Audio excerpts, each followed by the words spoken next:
have no idea where this will lead us, but I have a definite feeling it will be a place both wonderful and strange.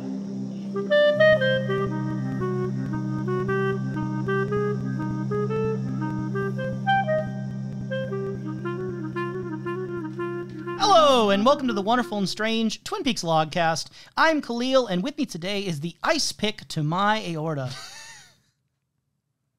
How many times are we going to go through a similar ordeal where, like, one of us offs the other? When is this going to be a peaceful podcast where no one has to die? When the world is peaceful. When Twin Peaks no longer has to represent violence in such cruel, cruel ways. So never.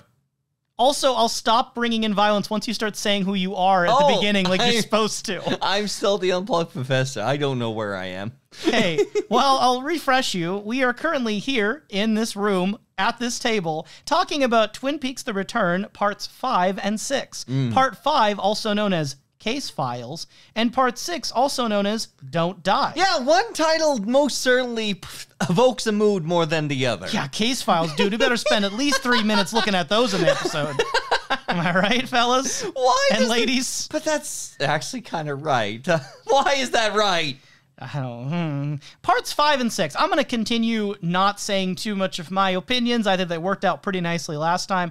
What did you think of parts 5 and 6? This was a series of events. That is arguably true. That is very arguably true. It's less focused on any individual act and more so is taking all the pieces we took from beforehand and continues their narratives. Mostly Dougie. Mostly Dougie, but even then, it's even like branches lightly out of Dougie. There are things around Dougie happening, and it just sort of like takes the extra snippets and gives it a moment. And it feels like it. Like if it feels like it takes a moment. If you have an eggplant parmesan, right? Dougie's the eggplant right now. Mm-hmm. I would say that maybe the town of Twin Peaks is the parmesan. And then I would say that the little parsley off to the side is like maybe specifically the FBI. Just a little decor, little decoration on the side. Nah, man, I would say that it's probably like the parmesan is just illegal actions. And a little parmesan got onto the garlic bread, so it sometimes blends with the Twin Peaks, which is the garlic bread. You know, just like off to the side. Okay. But the eggplant is definitely Dougie. The eggplant is definitely Dougie. Now, how satisfying has this eggplant been? Because really, your enjoyment of these 2 episodes or 2 parts probably resides very much into how much you're liking Dougie. Yeah, I am enjoying Dougie. I was curious on how they explore him following up the high, but in this case, it seems that he needs less guidance, but he still needs the guidance to move around. It's just now, instead of having Dougie at the casino, we have a lightly more smiley Dougie at the office. We get Dougie wherever we want to go. I can't wait until the end of the series. We get Dougie in the president's office, where Dougie is just standing in the corner before the president is trying to command him, and he does a few little twirls, and then he smiles and then says something catchy. Which president do you think you're going to see?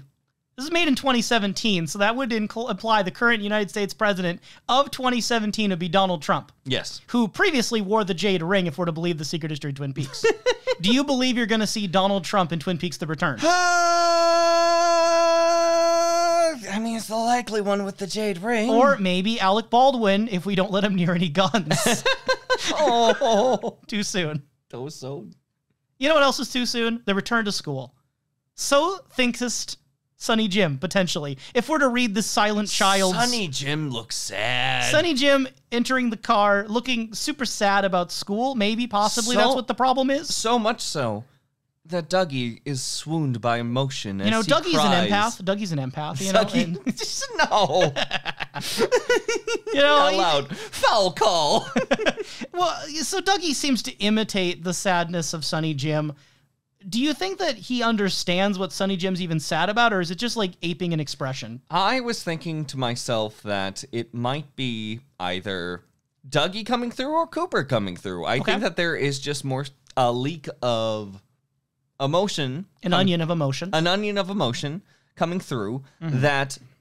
It's very interesting if you dissect in either category. If you believe that it's Cooper coming through, Cooper may be recognizing that he stole a father away from a son. It may be Dougie coming through. Dougie not being able to do anything in this catatonic state and being changed and really can't go back, maybe crying from beyond. I think that the crying adds a layer that I'm into. I can vibe with his tears.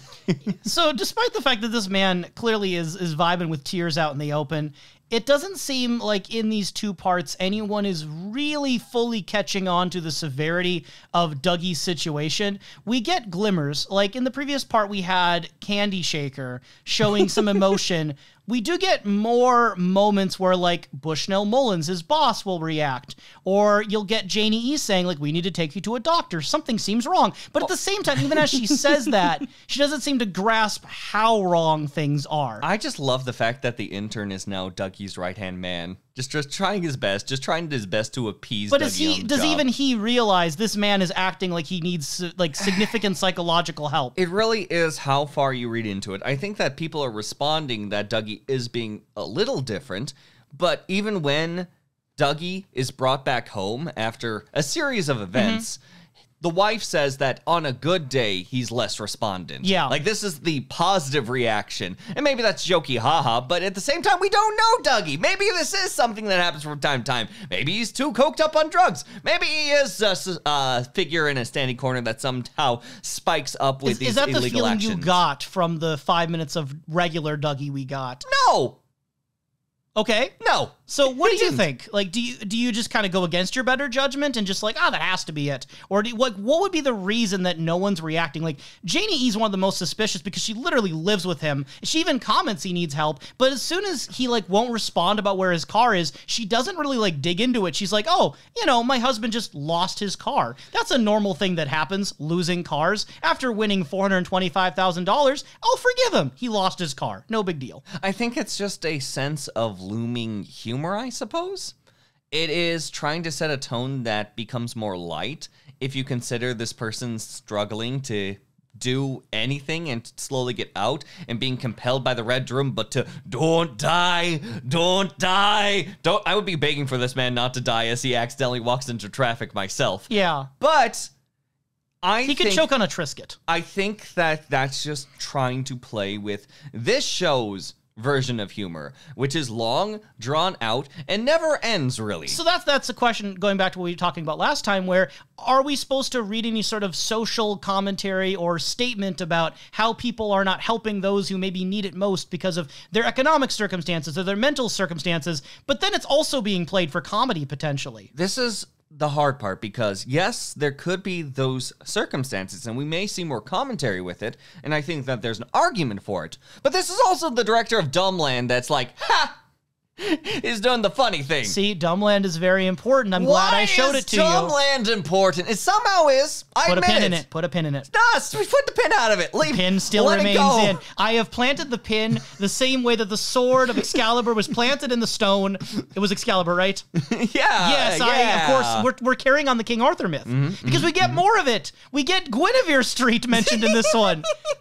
Janie E goes to the park on Merlin and Guinevere as if you needed more. I mean, magic. Honestly, like, it's Vegas. It's Vegas. Yeah. I mean, it happens to blend in, and it's hilarious, but it's also Vegas. Have you been to Vegas? I have been to Vegas. I crashed in the Mojave Desert and had to be dragged into Vegas. I didn't get much chance to see a lot of streets. Were you also but I got puking up cream corn? No, I was not puking up cream corn. I was too much in a dreamlike daze, though. I was probably like Dougie walking around afterwards. Okay. Just staring in corners and saying, need help.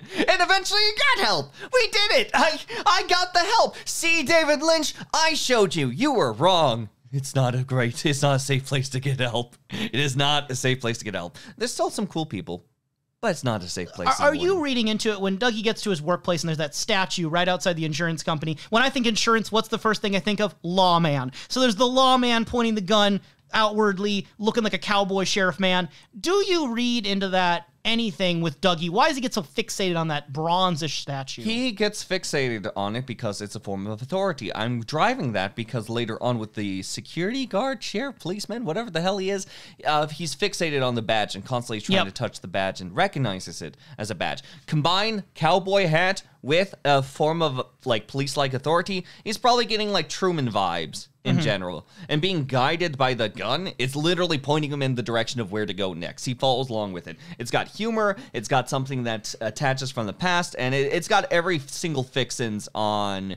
trying to jog or shake up the Dougie Coop in a way that hopefully will assist him later. So you say hopefully.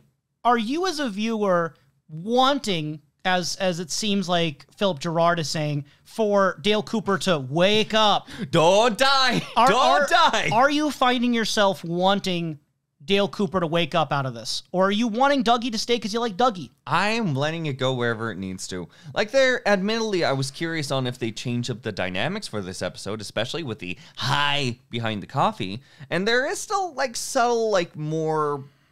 It seems he's more flexible and movable, but still needs to be operated in a general direction. But at the same time, I'm not bothered by that. I think it goes on for a while. I'm here for the journey. So whatever iteration we end up getting in the future, there might be even some more arguments in the Mr. C category, but I'm along for the ride. Okay. Because I made a comment to you off pod, and if I may repeat it, it was rather crude, but I think it describes maybe how I'm feeling about things. That this part of the show, at least, is kind of blue balls the show. It's edging the show. There are multiple cases, one handling with Hawk, that is execution without the buildup. There's a lot of points where, like, I couldn't even really argue for much buildup because it's either at such a, like, light incline that it doesn't really get that chance build up. You kind of, like, fester in the moment of it just doing the same thing. If not moving the plot along, but not enough that really intensifies the moment. It really likes to settle you in a spot of just existing. See, I see it kind of as teasing in the sense that you get moments where you see just little glimpses of what could be Dale Cooper, or there's references being strewn in. So, like, one of the most obvious ones is that when we have that, you call him intern, and I'm going to assume, probably an intern, who's carrying all the coffee in, and Dougie insists on having one of those coffees, and he gets one. You know, as soon as he tastes it, and he really seems to enjoy it, the intern says, "That's some damn good Joe." And we get Dougie mirroring that damn good Joe. And of course, we're meant to think of the Dale Cooper we know and the damn fine cup of coffee. The way that I argue against a tickle, though, is that what I would expect from a tickle or a means of a build-up... I said tease, but you went straight for tickle. Basically the same thing. Tease and tickling. For some people, For some people. The tease, in that case, if you want to see inklings, would be if you reacted in more of a way. You'd play Splatoon if you wanted to see inklings. Catch the Unplugged Professor playing Splatoon. Probably not anymore when this airs. What? He was playing Splatoon on his Twitch. I could be playing anything at this time. But a tease would show that there's a chance of something. But for the most part, it's the execution of being like, hey, here's the sign. And then Dougie Coop doesn't really respond to it. It's just this Dougie Coop just kind of does his own thing. He just copies and pastes lets it go by. Yeah, he copies and pastes everything. Right. And sometimes... But for the viewer's effect, though, it is clearly teasing them. It is clearly... It's dangling it in your face. It is slapping it in your face. I don't think that there's a thread on the other side. So why do that? Why do you think David Lynch is... Because he doesn't need to reference things like having the owl show up, having the stuff with the coffee. What is it doing? It's having fun. I think genuinely... Are we having fun, or David Lynch having fun, or both? I think David Lynch mostly, but I think we can have fun. I'm having fun. Where it sort of pops up and I can, like, smile on my end and snicker. It's not something where it's like, oh, man, here it comes, here it comes. No, it's just a sense of, I get that. Reference. And I don't know if you call this a reference or what you made of it, but right when that intern spots him, he makes this comment, something to the effect of like, oh, Dougie, are you off in Dreamland again? And, of course, dreams are a very loaded terminology within David Lynch's work. And also within Twin Peaks. Oh, you don't say. Don't say. Do you think that Dougie is in a dreamland? How? Why? Whomst? Whenst? I think that Dougie Coop is currently in a tornado of one's own emotions and is slowly navigating thanks to things such as the Red Room. And sadly, there's not much escape at the moment. So you could say that it's trapped inside of a dream, but it's... Because again, it's the idea of wake up. Wake up. Don't die. Don't die. You die in the dream. You die in real life. Maybe. It slowly turns into the Matrix 5. Matrix 5. More like the Frank Trix 5, because Frank was the one who originally the coffee belonged to that Dougie drank, and the intern's like, well, I mean, maybe Frank will like the green tea. And the green tea latte. The green tea latte. They go to the meeting, and he freaking loves this green tea latte. Like, that's one of the points where I think the humor really does work, where there's a point where this character grabs it, and instead of having like a music trickle, like making it sound like, oh man, he really does enjoy this, and then it's quickly over. No, you're gonna sit here, and he's gonna slowly realize he's got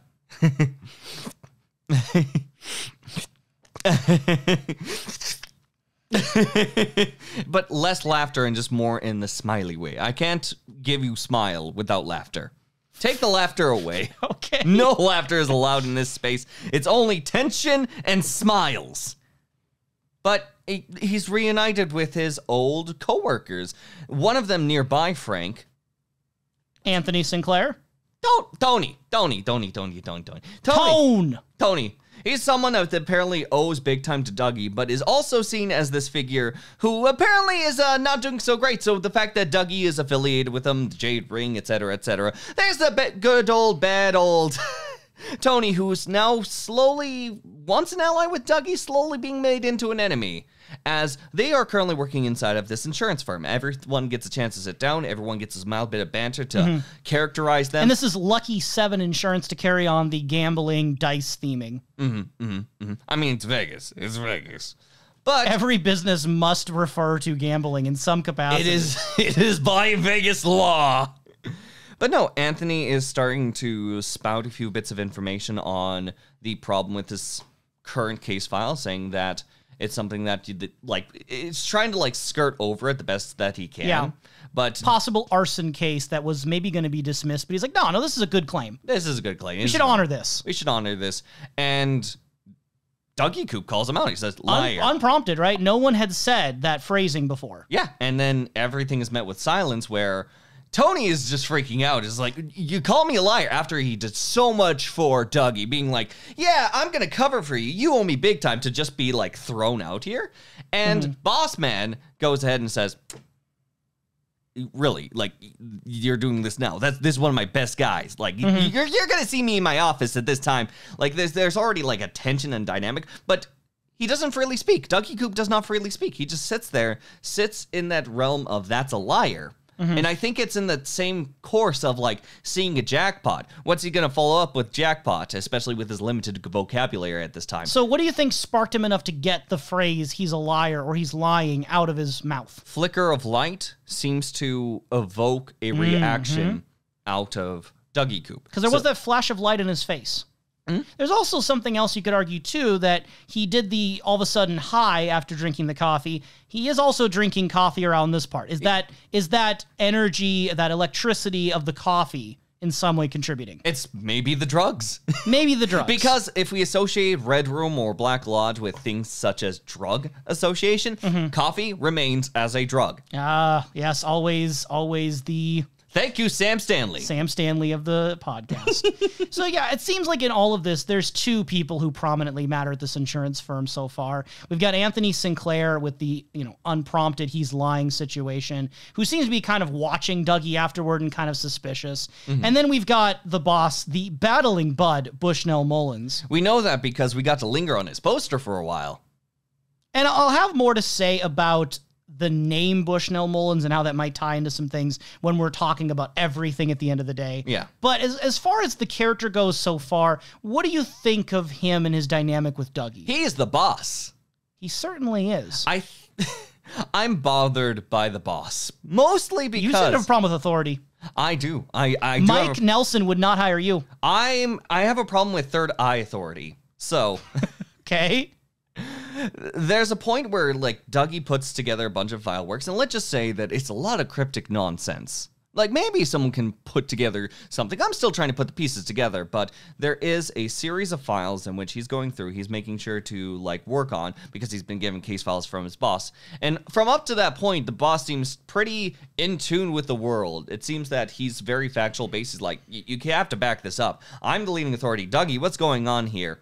and still, like, exists in the world absent from Dougie. But once Dougie draws a few ladders and stairs and scribbles and lines to those scribbles, he's like, Dougie, I understand. Well, thank you for bringing this to me. He says that only after a scene that takes about 3.5 minutes. I was staring at a poster! Okay, so when I was watching it the second time, I was like, how long is this? So it's about a 3.5 minute scene, some of which has some dialogue. The majority, at least 2.5 minutes of it, I would say, is silent, except for some music in the background, where Bushnell Mullins is mulling over those papers, and Dougie is ducking himself into that chair, staring at the poster. There is a point where, like, dealing with actually writing in these papers, and also with the guy looking through the papers, that for any editing philosophies, like trying to move a narrative forward in what would usually be a less than important scene, unless you really want to look at the tiny details, but even then, like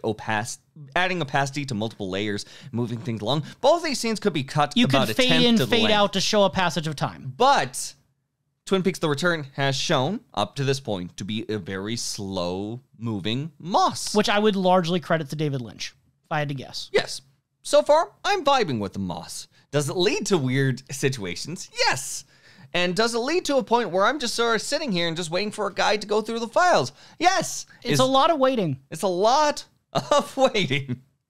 And it's certainly a choice. And You wouldn't have seen that in the original show. You would not have seen a 3.5 minute scene of someone mostly uninterruptedly filing through papers. You would have, like, as soon as, like, Dougie Coop looks up at the poster, immediately, like, it would be interrupted with the phrases. And at that point, he'd, like, make it clear, like, okay, I'm on your side. Like, you'd have almost, like, maybe a flash, maybe a second to linger on the poster. But no, you get to sit and have all the action of finance work, of office work, sitting back and relaxing in the important paperwork of the industry. I don't know if I have a comparison directly from the original show that would do this, but I almost could see if they wanted to imply the idea of how long it took, they could have him sit down, start looking through the papers for like 15 seconds, then cut away to totally unrelated content, then 15 minutes later in the episode we cut back and he's still looking at the papers. Yeah. So it could imply the idea that whole other scenes have happened and we go back and it would seem like it's been forever he must have been here. And this show and it'd be funny, it'd be comedy. The show isn't shy, this show, The Return, isn't shy of cutaways. It isn't shy of exploring other paths. It's not shy. It wanted you to linger in this moment. It wants you to linger in almost every moment. And I say I mean David Lynch. I've yet to see many scenes that aren't at the very least lingering for at least a moment. Like a bare minimum of a moment. And I guess you could say it would linger on the scene if you had a lot to dissect. Like if you were seeing something where there's a lot of information to take in, a lot of things that you could then turn to as a viewer and try to figure out the clues. Yeah, and in that case, there is a lot of information going through the paperwork as mentioned before. It's a lot of like small names that are mentioned on this larger case, and it's just going at very similar paces. Were you able to suss any information out? For the most part, I only got a few names to note for myself. I don't think we're given enough information to come up with much. Yeah, I just have a few names for my catalog. And that would be Anthony Sinclair and Nancy Durson noted inside of it. Which I think that you told me that Anthony is Tony. So, hey, one of the pieces, it's there. I got it. Boop. He works at the insurance firm and he does the job. Who the hell is Nancy Durson? Well, I guess that's the thing is we have a name we don't know. And then we already kind of had reason to believe Anthony was suspicious. So, wow, good job. We've discovered something. It's like, okay, a comparison again, because we do things like this. If you're playing like an RPG game, right, and you get a side quest, and you're thinking, okay, well, I'll spend some time on the side quest, and it's just like a very simple fetch quest. You do it, and you get like a small little reward, like a healing item. You already have 80 in your inventory. Was that a worthwhile experience to take time on this side quest to get an item you already pretty much had enough of anyway? Only if what you're seeing and doing on that side quest is interesting. You have fun playing it. Did you have fun watching the file scene? I had fun watching the file scene more than I would for a random item in a chest that I don't really care for. Mostly because I'm still taking in the tone of the Antony. The Antony of The Return. I'm curious. I can't escape the Sopranos comparison, right? Like, I understand the name Anthony and the abbreviation of tone has existed, far before, since, but it's hard not to look at the idea of this crooked man being called Tony or Anthony. I don't know. It comes to my mind The Sopranos pretty quick. A show that very much benefited from Twin Peaks' ideas. But I want to know, specifically with the boss, like, what do ladders and stairs mean in this case? And that will be a file for me to put in later. But Sure. at the same time, I will also say, I only have so much notes. The only other people we really meet at the insurance, other than the intern, the boss, and Anthony, we get this brief aside before all that at the table where these two coworkers are talking back and forth, and the guy is talking about this note, and it seems like he wants to be involved with the woman sitting next to him, but she starts referring to his wife, which kind of shuts him down. She seems to be, from what we can tell, perhaps denying a potential affair because he's married. Yes. However, later on, when Dougie really needs to use the restroom, he's literally standing in the corner, that little T spot, and just like bouncing up and down. Like a kindergartner who doesn't know where the bathroom is. It's just like, Dougie, is the men's restroom full? Well, here, I'll sneak you in through the women's restroom. And then leads him over there before blocking the doorway, before offering the chance to have a kiss. And maybe I'll let you kiss me now. So it's implying the idea that he might have been asking for this earlier and she was saying no. And now it's a yes. I guess the vision of him, standing in the hallway looking like he needs to urinate desperately really did something. She also seemed pretty happy listening in on him peeing. So maybe there's something going on there. The stream and the heaviness on the stream implies big penis. Oh, I was just thinking she had a urine fetish, but I guess to each their own. You know what? It could be either case. We're not here to kink shame here. We're just here to regularly question her as far as what is she doing here. It's another woman with an active sex life that is noted, but also has this strange contradiction. Does she feel especially ogled though, or like there male gaze? No, not really, but I would say that it's gotta do something likely with Dougie. What's the difference between Dougie and this other guy? I think it establishes more on Dougie, that he is seen as weirdly charismatic and attractive to people, and he also has a knack for cheating on his wife. Making advances. He's kind of lecherous. He looks like a guy that's just pops out of an insurance commercial for cars. Yeah, his old haircut. Is fitting for the insurance company. His old haircut wasn't doing him too many favors either, I don't think. No shame to you if you're rocking it. I don't know if he was rocking it. I don't know if he was rocking it either. But hey, best of wishes if you are. He rocks his way back home, and we get some quality time between him and Sonny Jim. And it kind of another longer scene. This one seemed definitely to develop the characters. Some light humor, the fact with the clapping light going back and forth about turning that on and turning it off. You can make something with electricity there, maybe. It's the fun usage of parroting in action and something you can dive deeper into. I have nothing to dive deeper into because it just seems to be parroting. Kids learn a lot through mimicking, through imitating, so maybe it resonates with him. If anything, it makes Sonny Jim, believe it or not, seem more like a child. He does say words. He does say words. He does respond in a kind way to his father figure. He does recognize him as dad. He does say dad. Sonny Jim is slowly becoming a child as we get to see more of him. Congrats, Sonny Jim. Do you think Dr. Ben is going to find anything with Dougie when he takes a look at him? I don't know if he'll ever get the chance because supposedly that's supposed to happen tomorrow. But that was interrupted, remember? Right. With Janie E., we had a scene where Janie E. is sitting down with Dougie and implying that we're going to see Dr. Ben. Yeah. Because there's something wrong. We need to get this checked out. Dr. Benjamin Horn. No. Keep him away from the doctorate's office. I don't care if he's a changed man. I don't trust him near a scalpel. Where are you putting that carrot? But... Sorry. Not in the butt. I will atone. I said butt too soon with that. I did not say anything about butts. You're the one who took that distance. Other than the carrot in the butt. They were going to see Dr. Ben. It was implied Dr. Ben. It's time to see Dr. Ben. But as soon as Janie E. realizes that Dougie didn't follow the instructions at the start of the episode that, hey, you got to give these guys a call. You have to get this set up. You have to get this ready. Since he didn't do that and they got a picture sent to the household, that is where Janie is like, okay, well, now we got to cancel. I got to do this during lunchtime. There's no way we could get you to the doctor's office now because this and that. I'm looking at this is there, I think the workplaces will understand. Yeah. I don't think Dougie's useful in the office right now, Well, and I think that this is a family emergency. He also disappeared for 3 days, and it seems like there wasn't much of a consequence. Maybe he was already on vacation. I don't know if that was established. They did make a comment that they weren't sure he was going to be there today. Tony's not going to cover for this guy anymore. I don't know what Anthony was saying before. It's a lot of confusion potentially there if you read into it too much. Janie E does know about the affair now, and again, we get the Jade give 2 rides line. Mm-hmm. So, did you think that her reaction to the affair was fair? I think that there's a lot of tension that we have not seen off the screen. There's a lot that's problematic with the relationship in general. So, I got one really problematic thing to bring up. May I bring this up right now? By all means.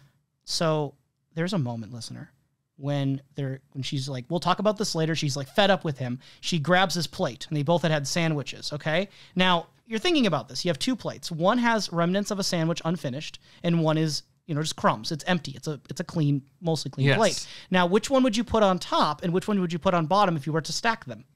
Would you put the plate that has the food on it on the top or bottom of the clean plate? Well, clearly, you put it in between because it's a sandwich. You sandwich the sandwich, and you complete the sandwiching. Now, you're wrong because of one exception. Midway through somehow a cut, you actually switch them back before the viewer can see it. It's a glitch! We found another glitch! So we have a glitch in the stream. We know that everything's not as it seems.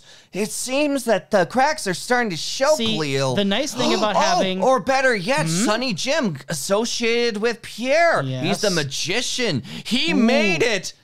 Just the same way that Pierre moved the corn out of the plate. Exactly. It's now moving from one plate to another. It's implying the existence of the magician. You know what kind of bread that was? Cornbread. Ooh, I don't think that's actually true, but could be. It's a dream. See, this is the nice thing about having a few glitches already. Anything that ever seems wrong in the editing, we can now say is actually genius. It's in the shot. It is clearly in the shot in the corner. So there can be an argument that this was meant to be. But there's also an argument we're going through that this is the boom mic. Just to be clear, because we're going through 12 layers of irony, and I don't know if that's going to sell on the internet. It's an error. It's clearly an error, and it's only noticeable because I remember both of us watching this together. Yeah. We're so fixated on the fact that she, of sound mind and body, put a blank plate on top of the mold food, so it's like clearly unbalanced in its stacking, and then it cuts immediately, and now all of a sudden it's corrected so the food plate's on top. And it's like that's how it should have been to begin with. It's just it didn't get they should have redone that shot, I guess, to fix it. No, because it's a glitch. It's meant to be. It's a glitch. So again, we can pretend Magic we can play glitch. That everything that seems wrong is clearly on purpose. Yes, exactly. Every There's error, no wrongdoings here. No mistakes. No mistakes. And Janie E., to her credit, makes no mistakes when she takes her stand against the crime men on Guinevere and Merlin. Oh, God. Like, watching the crime men walk through the park. The children's park. The little playground. Little playground. It's almost as if they've walked out of, like stunt doubles from a Power Rangers. Yeah. Like, they're just walking out clearly in this, attire that's, saying, oh, I'm a rebel, blah, blah, blah, blah, blah. I'm a henchman. And the best part is, one of the henchmen sounds like he swallowed a witch. Like an actual witch, hey, do you have our money? That's not how this is gonna go. Do you think the effect was supposed to be as comical? Maybe? I think so, but mostly because there's a lot of what I can believe is humor. I feel like I'm weirdly tiptoeing around the sense of I laughed.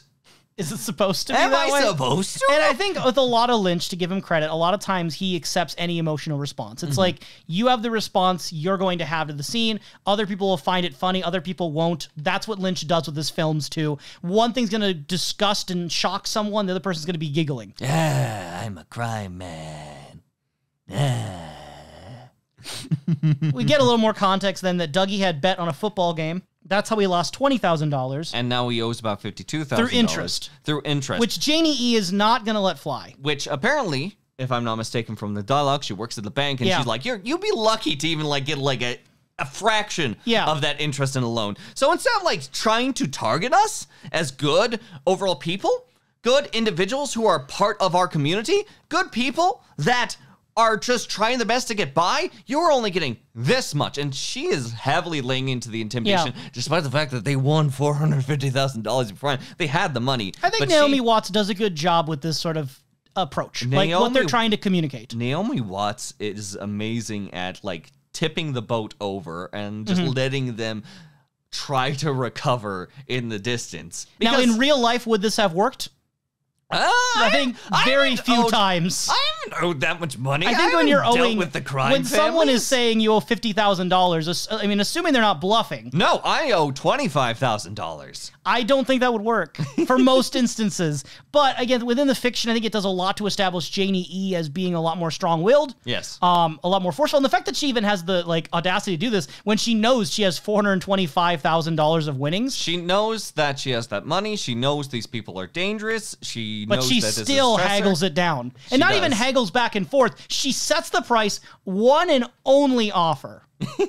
So, I mean, do you read that? I mean, I read that mostly as like positive in the sense that she's got like this sort of drive and strong will to stand on her own. But you could also read it as like really kind of ambitious and a little bit like full of herself. Because if this goes wrong, she's in danger and so is her family. They clearly know where they live. Her family's already in danger. Does she know to what extent though? Yeah, she probably doesn't, but it seems Dougie has a history. I mean, to be fair, if you saw these two clowns coming out of the children's playground, how afraid would you be of them? Do they instill fear? I would feel like a dick because I would probably respond back, "Oh, what are you buying? What are you selling?" Staying in Las Vegas, we get more of the fallout to the places where Dougie's been and has since moved on from. Over at the Silver Mustang, we got the new characters of the Mitchum brothers, played by Jim Belushi and Robert Knepper. Yeah, no, Jim Belushi was probably one of the most recognizable actors I've seen through this. And even more than Michael Cera to me. And going against type, because at least for most viewers, I would assume the thing they know him from is the sitcom According to Jim. He's someone, a comedy. Yeah, he's someone who's very loud. He's someone who can carry comedy very well, I would say, and makes his presence known. But for the most part, he's standing in the background as like another guy is like walking up to the owner or the manager of the casino, walks up and be like, "You owe this money? Like, this guy, they got this much money, and you're saying you didn't get a cut," and like kicking his ass, and it's just like Jim Belushi is just like standing there, hands in pockets, just like watching it, taking it all in before giving the final word, the quiet word of just basically, "You're done." So do you read Jim Belushi then here as a sign that this is going to be going against type, that this is going to be a more serious twist on the kind of characters he plays, or do you think it's going to go comedy later? I think that it could go either direction. I think for now it's going to be playing against type, but that's just because it fits in the scene for establishing the larger threat Dougie is I think there's just these moments where I think there's mimicking either intentionally or unintentionally the past David Lynch characters, in the sense that we get imitations of a Frank Booth type character later. And this kind of character with Jim Belushi and the Mitchum brothers reminds me more of, I think it was Eddie from Lost Highway, right? This reminds me of the kind of guy that pulls up over here in the fancy car with the woman. He seems like this sort of powerful, traditionally forceful figure, but he also got mimickings of the mafia that were in Mulholland Drive. I think that they make effective echoes and also establish That's themselves. a good term for it, echoes. And they establish themselves in the narrative. I think that if they went for comedy in the scene, that might overshadow the attempted comedy with the Frank Boothish character later on. So I think that was the effective choices here. Whether or not that's going to be flipped on its head, who's to say? Who's to say? I could say, but I'm not going to spoil anything. Also, they come in with 3 women who I need to name. The 3 women who are looking kind of like they're dressed up for different outfits, very similar to maybe what we see at One-Eyed Jacks. There's obviously some echoes happening there you could read into. But we get Candy, Mandy, and Sandy. And you heard me right. The first one is named Candy. Not Candy Shaker, a different Candy in the same building. Hey, David Lynch has reused names very common name for a woman. Exactly. Candy. Candy. Yeah. Ain't she dandy? Now, these are people who are props. Like, this is like a strong man standing in the background with the arms crossed being the bodyguard. These are just 3 women to establish something? It's that odd feeling of like, why are they even here? What are they doing? They're just kind of observing. I think it adds to the eeriness of the scene that like this is not normal. It's something. If they just came in on their own without them. It's the juxtaposition of something that is filled with flair, something is filled with smiles, and something that is going to perform and be something very entertaining, but put it in an atmosphere that is absolutely droll. It's the sad clown. It's the sad clown of an instance. And if you're looking for names of characters, the old manager is called Burns, and he is being replaced by the other man who's Warwick, who is now kind of being tasked with being in charge of the casino. And if he ever sees Dougie, anyone who looks like this man, ever again, to immediately let them know. I'm glad that they'll never see Dougie again. There's never going to be a point where Dougie's going to come up, and Chekhov's gun can sit very kindly how on would that. you feel if we never get any follow-up? Dougie never comes back to this casino. Mr. C, Dale Cooper, no one who's played by Kyle MacLachlan ever comes back in. How would you feel if that never got acted upon? If it never got acted upon, I suppose I would find humor in it more than anything, and then I'd be like, hey, good on you, buddy. You kept your job. You didn't die at the end of the day. Good job, Warwick. Do we think the other guy died? Did Burns die? But Burns got kicked out. Burns he didn't got die. He didn't die, but he got his ass kicked, and I don't foresee that... He got burned. Yeah, he got burned. Will he come back? I don't know. I don't trust his safety. You know who's not coming back? The people who inspected Dougie's car. Not the kid who you thought almost would die, because obviously Twin Peaks is not going to kill a kid on TV. Like, no way that's going to happen. No, there's a few people that inspect a car. First off, there's one car that passes by, which is the people who planted the bomb and are reporting off to this mysterious other place. Now, so they're calling a woman who we get from the credits named Lorraine. Yes. So Lorraine is talking to these people. We'll get more on her when we get to Ike the Spike and all that sort of stuff. But she's talking to these guys who are clearly keeping tabs on what's going on with Dougie. Mm-hmm. And they just report that, like, yep, this is not moved. Like, what's going on here? It's like, and she's kind of like not in a great place at the moment. And she's just like panicking. Clearly anxiety. And they refer to her as a warrior at one point in the dialogue. Mm-hmm.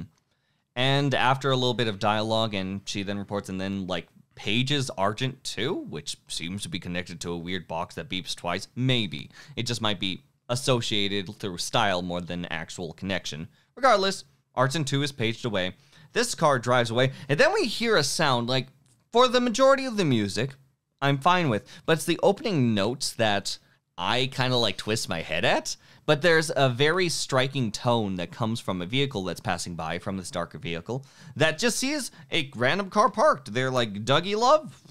That's something that I love. And see that car pass by until later on they will be returning to that vehicle. And they're playing the song Habit by the band Uniform, if going by the subtitles, blaring it pretty loudly out of the car windows. There's 4 gentlemen in that car, and we're not given any indication at this point if they're affiliated with anyone.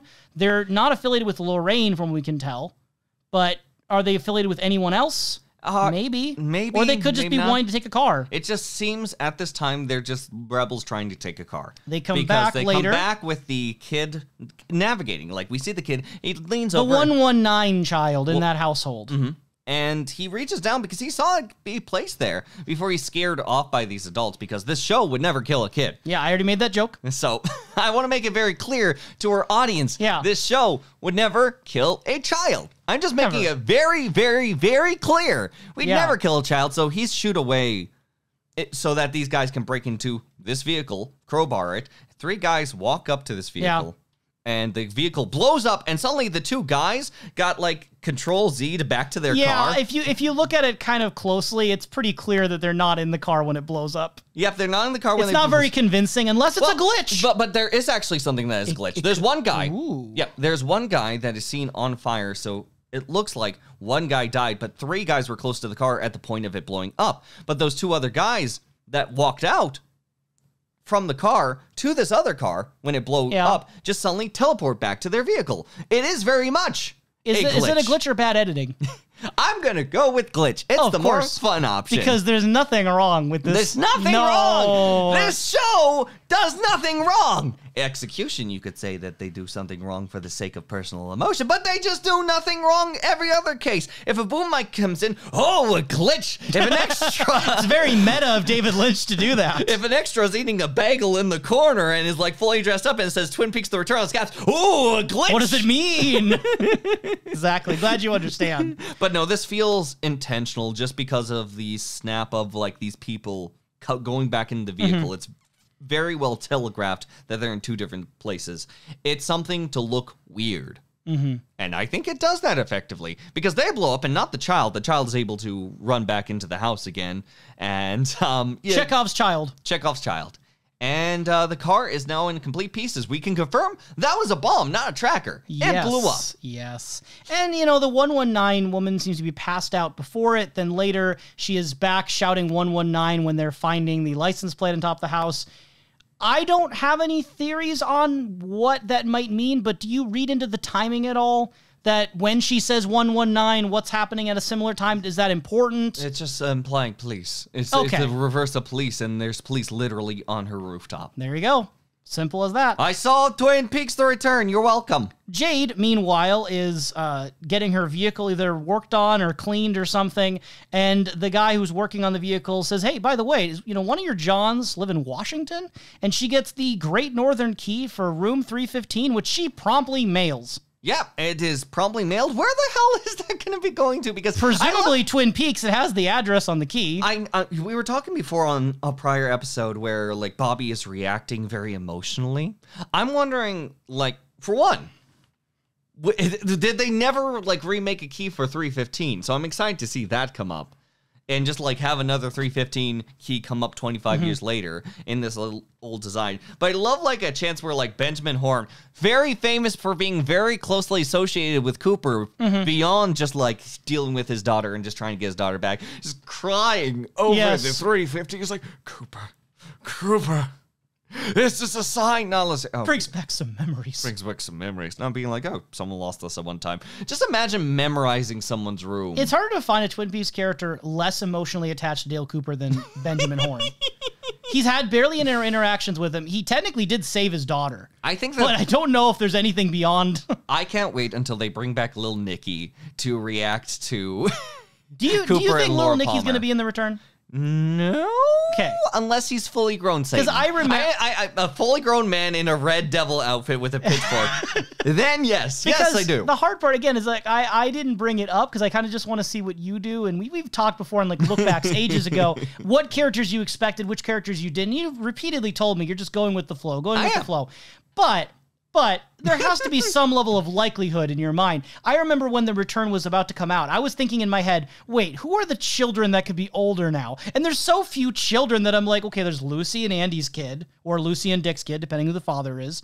And then there's Little Nicky. So I was kind of hoping. I think that's where the distance comes in. I think that I might be able to answer the question more firmly if it was like 2 years, if it was like 5 years. Yeah. But 25 years leads so much into a variety, a menagerie. I don't know, because I was kind of expecting in my mind with Twin Peaks The Return, I was thinking it'd be kind of more like the original show, naively. Okay. And I was thinking in my head, well, that was largely a young cast. There's a lot of young people like in high school. And I'm like, who would those characters be? So I'm thinking, well, maybe James and Donna have a kid and I was so naive because up to this point, at least this far in 6 hours in, we have barely seen that. No. The only real instance we have seen of what I am talking about is Becky Briggs as the daughter, presumably, of Shelley and Bobby.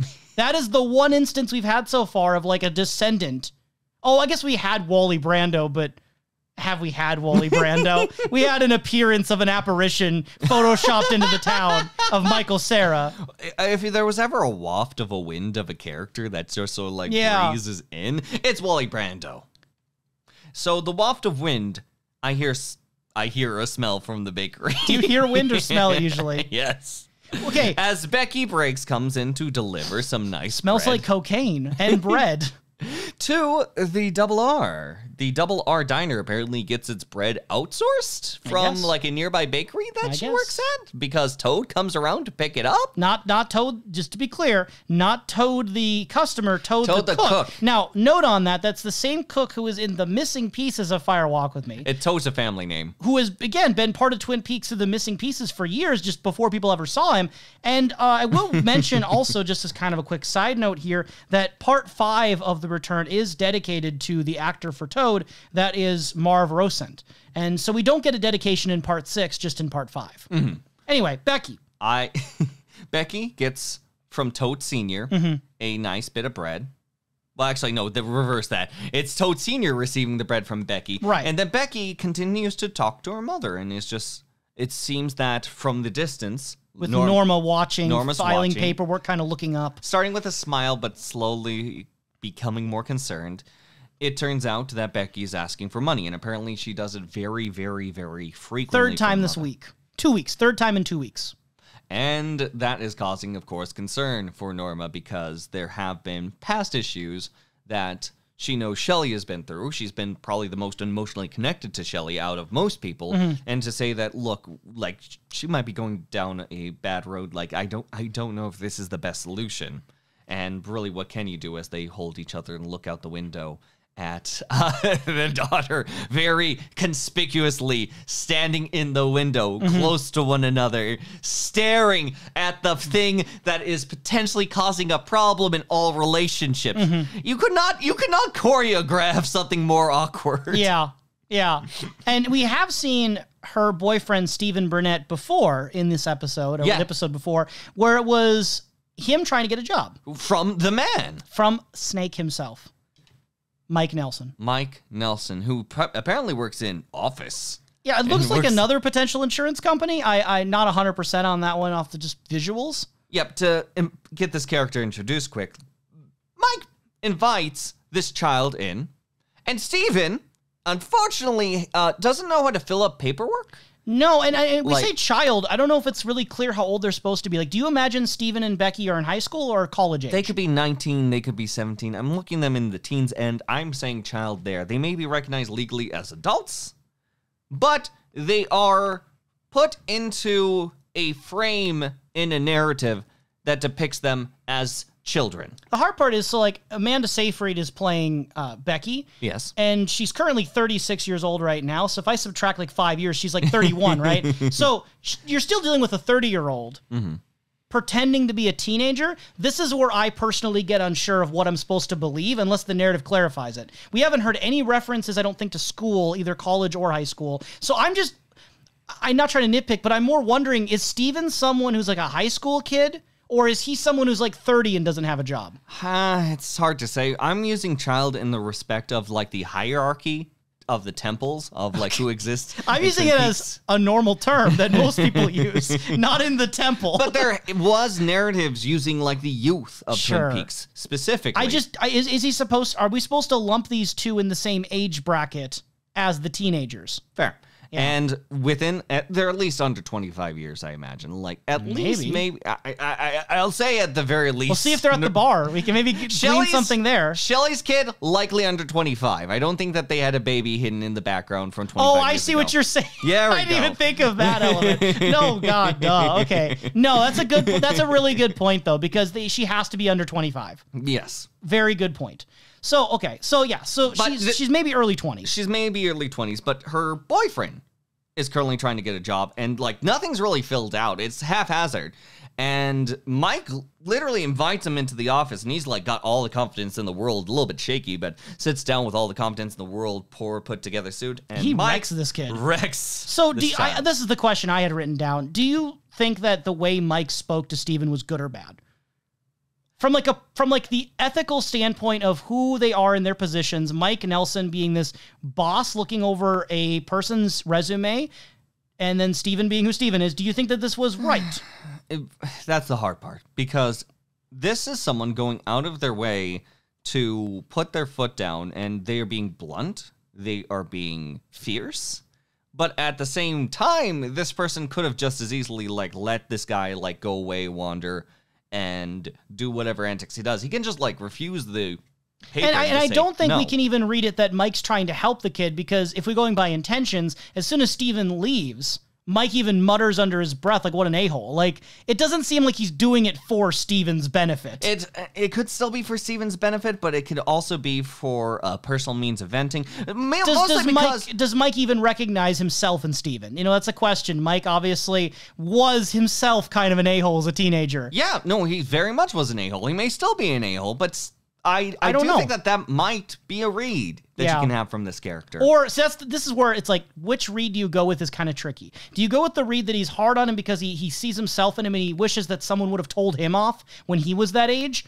Or is Mike Nelson at this point so far gone that he's of the older generation, he doesn't even recognize himself when he sees it? It's that generational divide that he's become his father. We don't know Mike Nelson's father, but he's kind of lost touch with what he used to be. We know what past parents in Twin Peaks were. Is that something that's continually perpetuated now? And that's the thing, we don't know which way to take the scene. At least I don't. I will take it as a point of humor and introduction to Steven, especially since we do later reveal when Steven returns to the car with Becky. Well, actually, Becky comes to the car where Steven is driving. A very nice looking car, by the way. And they still are like getting excited over, I think it was like 40 some bucks. $72. Oh, I was close-ish. Way maybe. more money. $70. You can buy a whole thing. You can buy one singular thing. You could probably go to the movies together with popcorn. But he's very involved with drugs. Like, there is a drug that's being pushed around the community. We've already got that implied. The third candy in The Return, nose candy. And he actually has this little bottle that Becky's already surprised. Like, you already had that much? She's like, yeah, I was nervous for a job. Interviews, Yeah, this doesn't seem like a good reason. But he ends up having... There's a lot of good reasons to do cocaine. That's not a lot. Controversial opinion. Cocaine's bad. You can still fall into it for whatever intentions you have. But he ends up using even more and gives some to Becky, and they enjoy their high time. But one of the fun lines that I get, because I love their relationship that's actively on fire. This is the most on fire relationship I've seen. Out passionate. Of Twin Peaks. No, no, just on fire. just the passion is saying like, yeah, I can't wait to tell you how beautiful and sexy and other good things you are. Those qualities that are all your appearance that I can see right now with my eye holes. You're pretty. I mean, I feel very convinced as you say this to me. I'm actually swooned. I am so compelled. I will say it is more fun and believable than something such as complimenting someone's hair, which is so soft. God, that line was so bad. It was so bad. And this is also a bad situation, but can I see someone falling into it? It's more believable than, yes, anything James was trying to pull in that moment. Yeah. But they're fun for different reasons. I think that this fun is more my type of fun, especially since what good path can come from this? What good path? Yeah. I remember I told you back when we first watched the pilot in our first episode, when I saw Shelley and Bobby driving on the road together, drinking, on the road together, I was thinking in my head, these are the dumb teenagers who die immediately in the show. And that was only drinking. And at least Bobby and Shelley had some chemistry.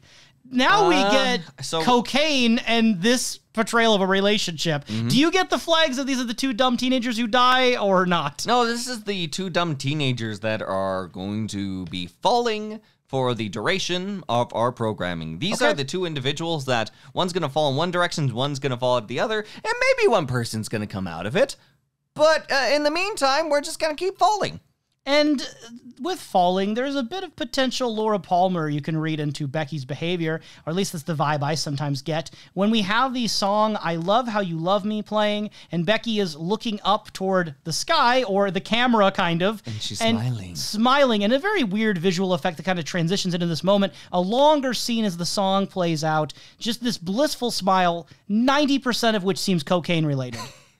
But I think it's very effective. I think it draws you in. I think that this is one of the examples that I think more universally that the long length of just like lingering on her face works very well. It's a new framework that I find to be very twisted and nostalgic. So what do you think it's trying to go after? Twisted and nostalgia.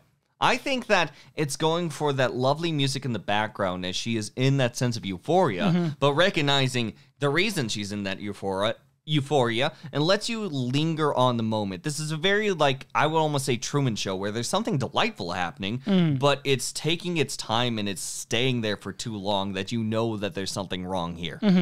Okay. And we already know what's wrong there. We saw the behind-the-scenes situation of taking the drugs. Sure. It's very much nailing the idea that this is a masking technique, a escapism technique. That I think it works very much in that capacity. And, you know, it's good to know, though, that unhealthy relationships are not restricted just to the youth, whether they're 17 or 27 or anywhere in between. What's a healthy relationship? Clearly not Frank Truman and Doris Truman. That's where I was going with this, actually. So Frank is on the phone with Harry. We don't actually hear his voice, but he is supposedly talking to Harry Truman, and apparently he's waiting on some test results, and Harry, Frank is telling him to hang on here, I'll check in with you tomorrow. Just don't tell Lucy. Just don't tell Lucy. Doris, new character, comes in angry, and she's just listing off problems we don't have context for. Dwight's got diarrhea. The twins are coming this weekend. Who's he? He got in the upper cupboard again, and I am not going another day with a leaking pipe. We're going to get that black mold, Frank! Black mold sucks. Black mold is bad. I've had black mold a few times inside of both a household and a vehicle. It's not great. It is horrible to go through, and I can see where that could be very stressful. I feel like that's an introduction I would use, and with me today is the black mold to my leaky pipes. Hi, I have black mold, and I still don't know my name. No, you don't have it. You are the black mold. Embrace it. Oh, no. So in the relationship between Doris and Frank, who's the black mold? I don't think that they are either the black mold. I think that there is a lot of communication error and tension between them that I would feel personally guilty calling either of them black mold. Do you take a side with don't. One more than the other? I don't. Like, there is a point where I think Doris is being very panicked and being very caught in the wind of this situation, but it seems that she very much has reason to, and I do think that Frank also has reason to be more reserved and more casual and more focused. I think that they definitely need some help in which now there's an absence of Dr. Jacoby in the world. Where will people find their therapist? They just need a marriage counselor. They need a marriage counselor because right now it seems that the loss of a child has really turned things on one's head, and it doesn't seem that they are able to repair things from that point on, because at this point she's panicking that she has a chance to buy a bigger bucket to try to help take care of the problem and quell it for a little bit longer, but can't quite get that rug. Like, that need and want for something that is going to bring her happiness is absent, and instead must make up for it in these like ways to keep things maintained. That's something notable, but also the fact that Frank is making the efforts. Frank is talking through people and is trying to help solve these problems, but she has more trust in her father. She has more trust in, like, the things being all off kilter than she does with the people around them that Frank is able to get through. Almost as if his less than emotive demeanor might be seen as not enough for what she is trying to respond with. She's not gaining as much of what she may need from Frank at this time.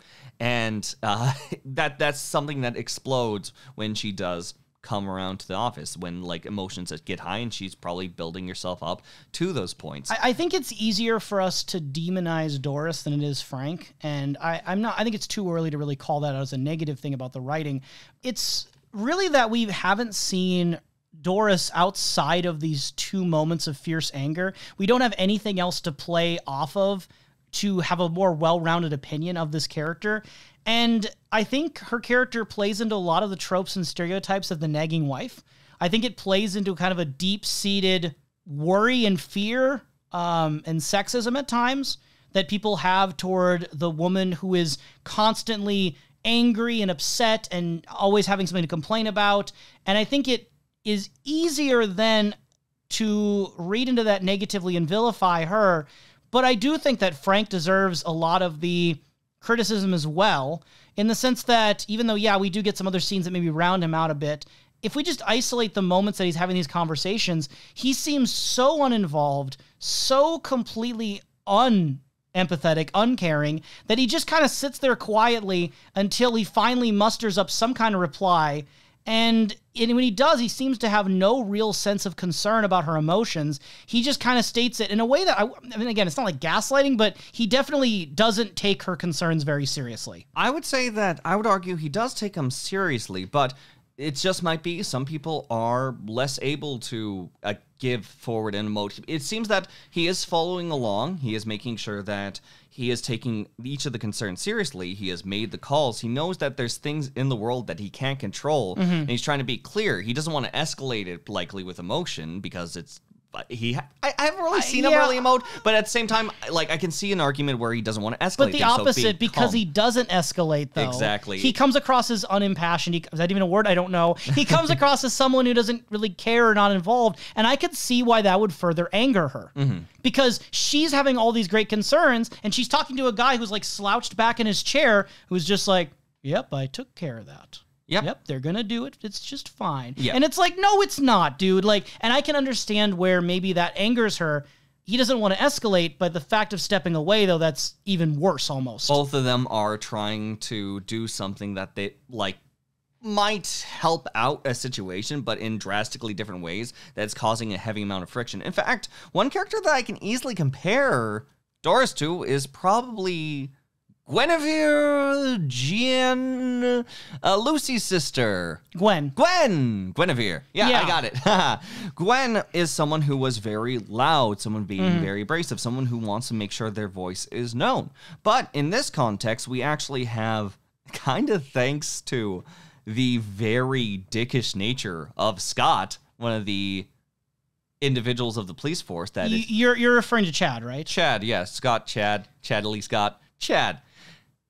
Thanks to Chad, we have someone that is very, like, demonized because he's kind of a demon, in which... Well, what's weird is that Chad doesn't feel like he's someone that the audience... I don't know how to word this.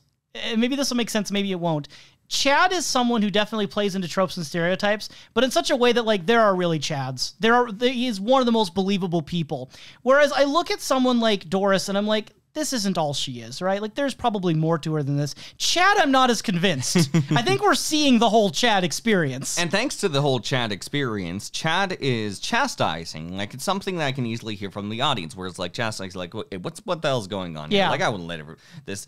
And it seems the whole entire office is in the know, and the woman who's at the monitors goes, you just have really no tact. Like, you don't understand the situation. They lost a child. Like, there's a lot of things going on here that you can't just bubble it over and just, like, glance it by. And then Chad absolutely goes, oh, yeah, because he killed himself because he couldn't take it in the military. Yeah. And I'm like...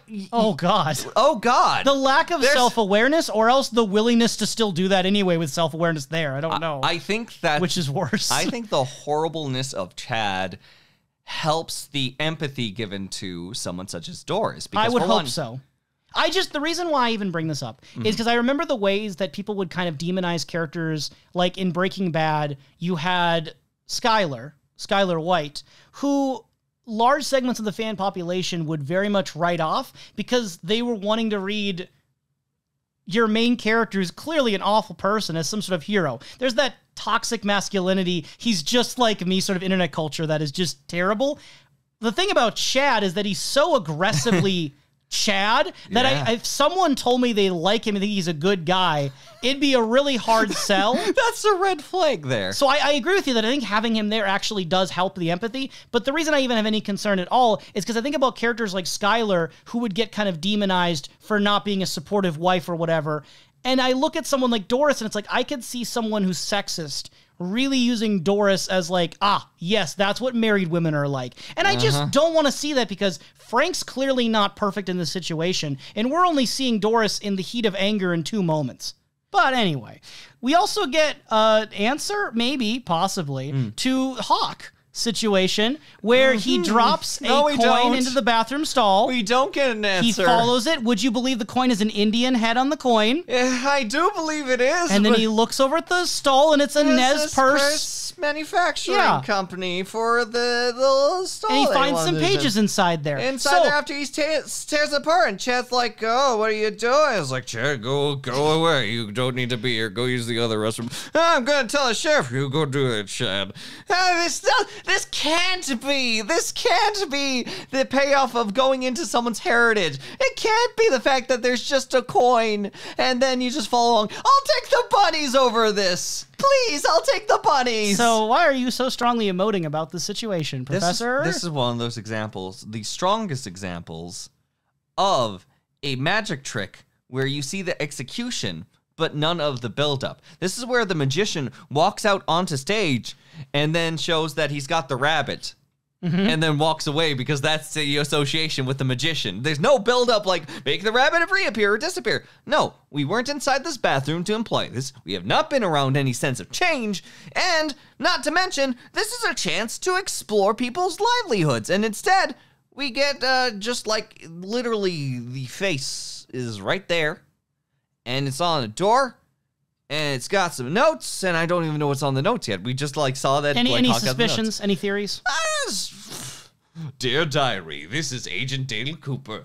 Okay. It is the day one. I don't know. It's yellow notes. Like the only characters that we've seen in the bathroom are Philip Gerard when everything was going wild. Yep. When Truman and Cooper, I believe, walk into the restroom to investigate the scene and just look around, and I think Andy was there. And that's as far as we get. But if you are going to imply that someone was in a bathroom and then lead us straight to the bathroom with no build-up onto that, again, execution without build-up, sure, it just makes me think that this note could be anybody's. We're solving the we had so much work through the paperwork, and maybe that's the slow molasses build-up of being we're looking everywhere. Here's the fifth scene. We're absolutely looking everywhere. It's like, hi, I'm Andy, and I have a comment. Shut up, Andy. And then and then we keep on moving that. And maybe that's where this build-up goes through, but there's no pop. There's no pop. On a scale of 1 to 10, 1 being not at all, 10 being yes, on a scale of 1 to 10, how much should Hawk be sheriff? Right now. 72. Out of 10? Amount of money that was given. How did you feel about the other magic trick we get in these 2 episodes? The other coin magic trick, one could say. That was very effective, honestly. To make it more, for one, mysterious, 2, question the threat that's coming up, and number 3, just add to weird kung fu action Carl that we have in the corner. The character's name is Red. Kung fu action Carl Red. Okay, so we get this new character named Red, who we'd previously seen in the Roadhouse Bang Bang Bar doing a thumbs up, I think maybe finger guns, I don't remember, at Shelly. Yep, he acknowledged Shelly, and hopefully we'll see that doesn't lead anywhere, and everything's fine between Hopefully Shelly there's and Bobby. no payoff for that moment. Hopefully there's zero payoff for that moment. Okay, I'm glad you're looking forward to that. I'm looking forward to this man licking a light post next. I don't know what actions he's going to have with anyone. And the other man in this encounter who's having a large role in the dialogue is someone we also see in the Bang Bang Bar Roadhouse, who is in the credits named Richard Horn. And that opens up some obvious, no relation. First names can be no relation. Last names seem to be a bit more suspicious. Dick Horn, indeed. And so, Dick Horn... Oh, God. No! That's his name! His name is Richard! Richard is also known as Dick. No, it's not. You always legal. called Richard Tremaine Dick Tremaine. What's the difference? State your case. The difference is it was Tremaine as a last name. Okay, so Dick Horn... God damn it. Very much being a horny dick, in the sense that he would do some bad things at the bar. Yeah. Unspeakable bad things. Like smoking. And also other things. Yep, he is found inside the bar. He's smoking away. And that is when a worker Chad. No, Well, okay. Another worker comes over, He's like, says, "You take away the can't smoke. cigarettes. No then smoking. Chad shows up, which is I'll our take care of it." confirmation that Chad is in some way a dirty cop, probably. He's receiving large stacks of bills from the crime boy, who seems to also be involved with the drug smuggling that's happening in town. Plot lines are coming together. It's very much echoes of what we got with Jean Reno, Bobby, Leo. It's again, more permutations of that. But now we get the Deer Meadow cop corruption in here. When do we get Chad just like sacrificing people actively in the streets? I actually think, okay, I need to say this. I think Chad is one of the most successful characters in The Return so far because he is so well characterized by both the writing and the performance of the actor to really communicate the kind of person he needs to be. Yes. We've all known Chads, and not to get too political, but in the year of 2017, I think there were plenty of Chads out there. And I think that the idea of this sort of person lingering in the background, he makes these snide remarks completely offensively just to trigger people, just to annoy people. And the corruption also of the cop who's taking the bribes, I think it really fuses into a good character. I think it's a good extension of ideas that were already in Twin Peaks but are now manifesting in new ways. I think that the actor does such a good job that I need no convincing. No. I look at this man and I'm like, yeah, that's that. That's an asshole. But it's so well done. It's well done. It's well acted. It's well presented. It's Every well scene dialogue. that Chad is in, I feel something. I feel hatred, and I think that I'm supposed to. But that's the thing. I'm pretty sure that's effective. I'm not supposed to like Chad. Not every character in The Return makes me feel something. I see Chad walk into the room, and I'm like, oh, this guy. And that's a feeling, and I like that. I like that feeling. Anyway, Richard Horn, how does he make you feel? You mentioned you want to see Chad sacrifice a child. Okay, Richard Horn arguably did something like that, did he not? So, in order of operations... We're not doing that. We're going around in circles right now. Order of operations, at the very least for my soul, is that we start off with an introduction of this character smoking where he's not supposed to, going against authority, paying off a dirty cop. Assaulting women. Yep, and proceeds to assault a woman who says, hey, can I have a light? He's like, come here. And then holds her against her will, and we don't even see a conclusion of the scene where he has any adverse reaction. He is holding a woman openly in this place where there's no people stopping him, no ads. The friends are concerned, but that's all we really see. And he says that he can't wait to something like cry or scream when he fucks her.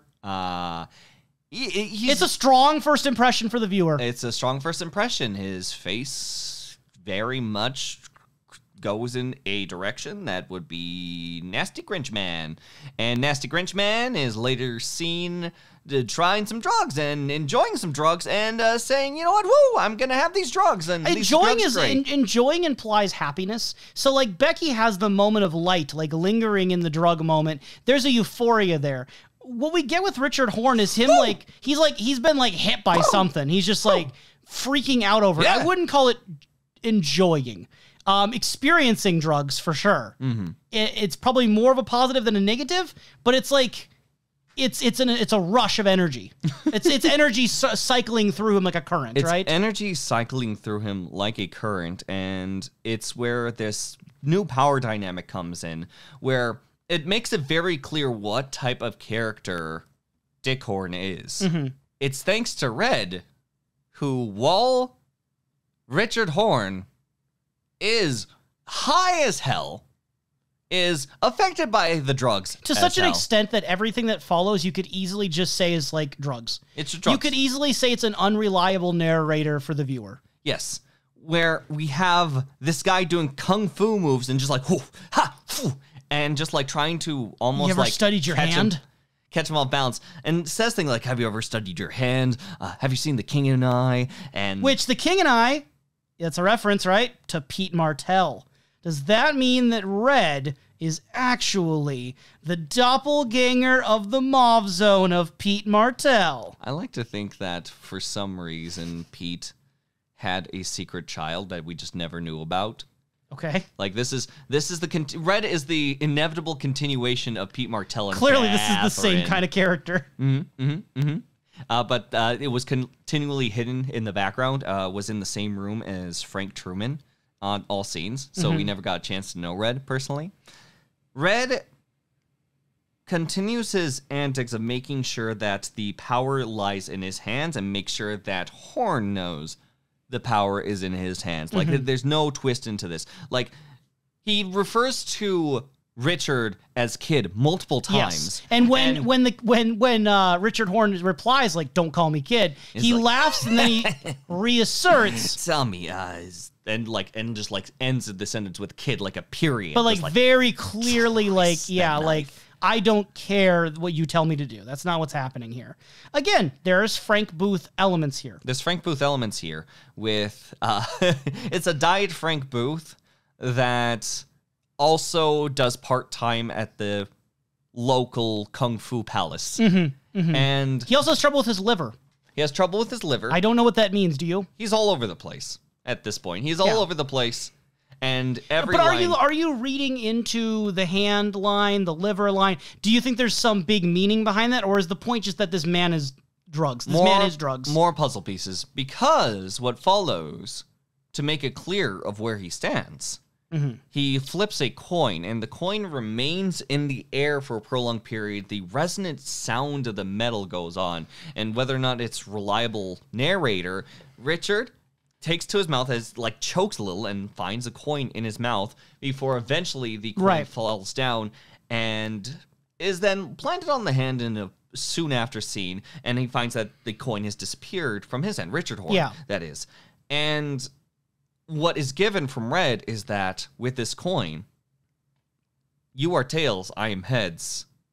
Heads, it's actually I win. not. Tails, you lose. Well, so it's what's confusing is that heads I win, tails you lose. It basically means either way. Either way, you're screwed. Yeah, it doesn't. It's always win. To assert the idea that it doesn't even really matter which way this ends. You're losing. Wins. Yeah. And other than that, though, like, what's happening here? Like, if it is real, are we led to believe that Red is a magician? Red could be potentially a magician. I'm reading currently. I mean, red is such an evocative color in Twin Peaks: fire, red room, etc. I'm reading currently, if someone is on drugs in front of you, and you want to make sure that you want to assert your authority, doing weird actions, bringing up things to sort of throw off the individual watching, and get them to a point that, like, whatever you say can influence the following reaction, I think that it's more likely Richard Horn saw what was happening and reinterpreted it with the existence of the drugs, more than Red is the magic man. So you're thinking a lot of it is not actually happening. I think that Red knows how to get to people when in the state. Because the coin coming out of Richard's mouth is the one that makes me most suspicious. Like, how would he get it in his mouth? That's what he believes he is seeing. Right. I believe that we're going into Richard's perspective from that point, and he sees like he's actively moving from his mouth, and then we have this guy continue to play off of that. It's you can read it very simply as like the coin is almost control. Like, you think you have the control, you think you speak in a way that is controlling, that your words have a control on me, but they don't. You spit out that control, and it's actually been with me the whole time. Yes. And no matter what you do, I have the control, heads up or tails up. If I read the coin as control, that all kind of flips into gear. But if I take it to be like actual magic, I'm more staring at Red with absolute confusion right now. He does say, I will saw your head open and eat your brains if you betray me or do anything wrong. Do you believe that he will, in fact, saw open Richard Horn's head and eat his brains? I think he'll have someone else saw open it and maybe present the brains in a favorable area. I think that it might be an appetizer, maybe. Truthfully, do you believe this man has eaten brains before? I believe that this man is going to threaten to eat brains and will kill people. And if there's people around that he needs to threaten, he'll have a taste. But I do genuinely believe this guy is mostly flamboyant and going into the showmanship of it in order to assert the unpredictability of this nature of work, of himself, and build up this image. I think genuinely he's not going to flirt with Shelley in a way that's going to be like, so, have you seen The King and I? Maybe Shelley's really attracted to this personality type. What are you talking about? I look forward to seeing antics. So you think it's very much an act? You think it's very much a performance he's putting on? I think it's much of a performance to the point that if it isn't a performance now, it at least started as a performance. Okay. Continuing, Richard Horn goes into town, obviously very upset about this whole entire situation. And He doesn't like it. And whatsoever. And he's on drugs. He's on drugs, so he's just gonna skip over the traffic and just punch he's punching the ceiling. Yes, he's skipping traffic. Is it the ceiling if it's in a car? Yeah, it's the ceiling of a car. It's a roof. Is it a ceiling? It's the top. Is it a roof or is it a ceiling? It's both. He punches it. Continue. He just freaking punches it. He's going, woo! And it's like, and just like that build up again and again and again until eventually when he sees like a few cars, this minor inconvenience, he's on a new level thinking that by speeding up, by passing by this, he now has control. He is someone that is at this point of authority. And a child dies. And I say a child because this is literally a random kid who was introduced like 2 minutes before just to get run over. Has a cute little exchange with his mom and then gets run over and will... okay, so like, here's the complication for me. Yeah. I think that it is, we talked about this off pod extensively, I think it is fair grounds to criticize storylines that would be considered emotionally manipulative. Yeah. If you're looking at a story where the writing is done in such a way to twist the knife, but it doesn't feel quote unquote earned, it doesn't feel developed. And when I look at the situation on paper, of writing in an unknown, random, unnamed child. Literally, the credits call this character Hit and Run Boy. To put this child in there just to get run over, it depends to me on why it's being done, what value you think it's doing. If it's just there to show you that Richard Horn is a bad man because he runs over children, I would look at that and say, you know what, maybe you could argue this is a bit emotionally manipulative. If, however, there is a deeper point, because when this kid gets run over, there's a yellow light that emits out and goes into the telephone wires. It just kind of phases when he gets ran over. We went through this kid. Every frame. We went through this kid dying frame by frame for you, listener. Look, there's glitches in here. We had to check know. it. We had to check it. I would say that this is emotionally manipulative, and people can very much say that that is a bad thing. I think that laying in thick and heavy, it really depends on the follow-up with the direction. And in this case... and I want to be clear, it's all subjective because every piece of media is quote-unquote emotionally manipulative. Anytime you have a character die, anytime you have a character fall in love, you're affecting the audience's emotions. It's when it's considered good and bad, that's the realm of discourse. But in this case... for like the layers that we're getting into, like there was so much buildup to this. There's a point where the kid's is just running from his mom, and his mom catches up to him, and then they hug. Then the kid runs ahead, and mom catches up to them, and then they hug. That was a sweet, intimate scene while a nice little music is going in the background, and they're looking so full of life. They look so doe-eyed in front of people, and if only they had an eye flicker and there'd be a twinkle effect that comes off of their eyes, maybe that would have made it more subtle.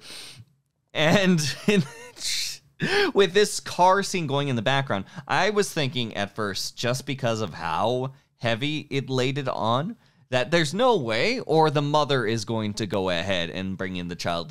But no, the child like fully runs out in an instant, immediately gets ran over, and it's effective for me being thrown off kilter on like how fast it hits. Mind you, the hit doesn't have a lot of impact. It does not have a lot of impact. And when you go frame by frame, you can see why, because it's less of a hit and more of a phase. This is very much for how thick it lays it on and how it strikes at the end. This is the pighead scene. And I refer to that. Ah, good. You want to remind our listeners of what that is again? The pighead scene is content that was never made, where David Lynch... For Firewalk with Me. Yep. In Firewalk with Me, where David Lynch is the director... had Laura Palmer lie on a bed, and she was being tormented between flashes between Leland Palmer and Bob. It's a very intense, well-done scene that goes heavy, heavy, heavy into that emotional turmoil. David Lynch wanted to put a big head in, and it would have been too much. It would have been too much, I think. And someone stopped him. That being Laura Palmer. No one stopped. Well... Cheryl Lee, probably more than Laura Palmer, but Laura Palmer spoke out from Cheryl Lee. No, yeah. But no one stopped David Lynch this time. Nope.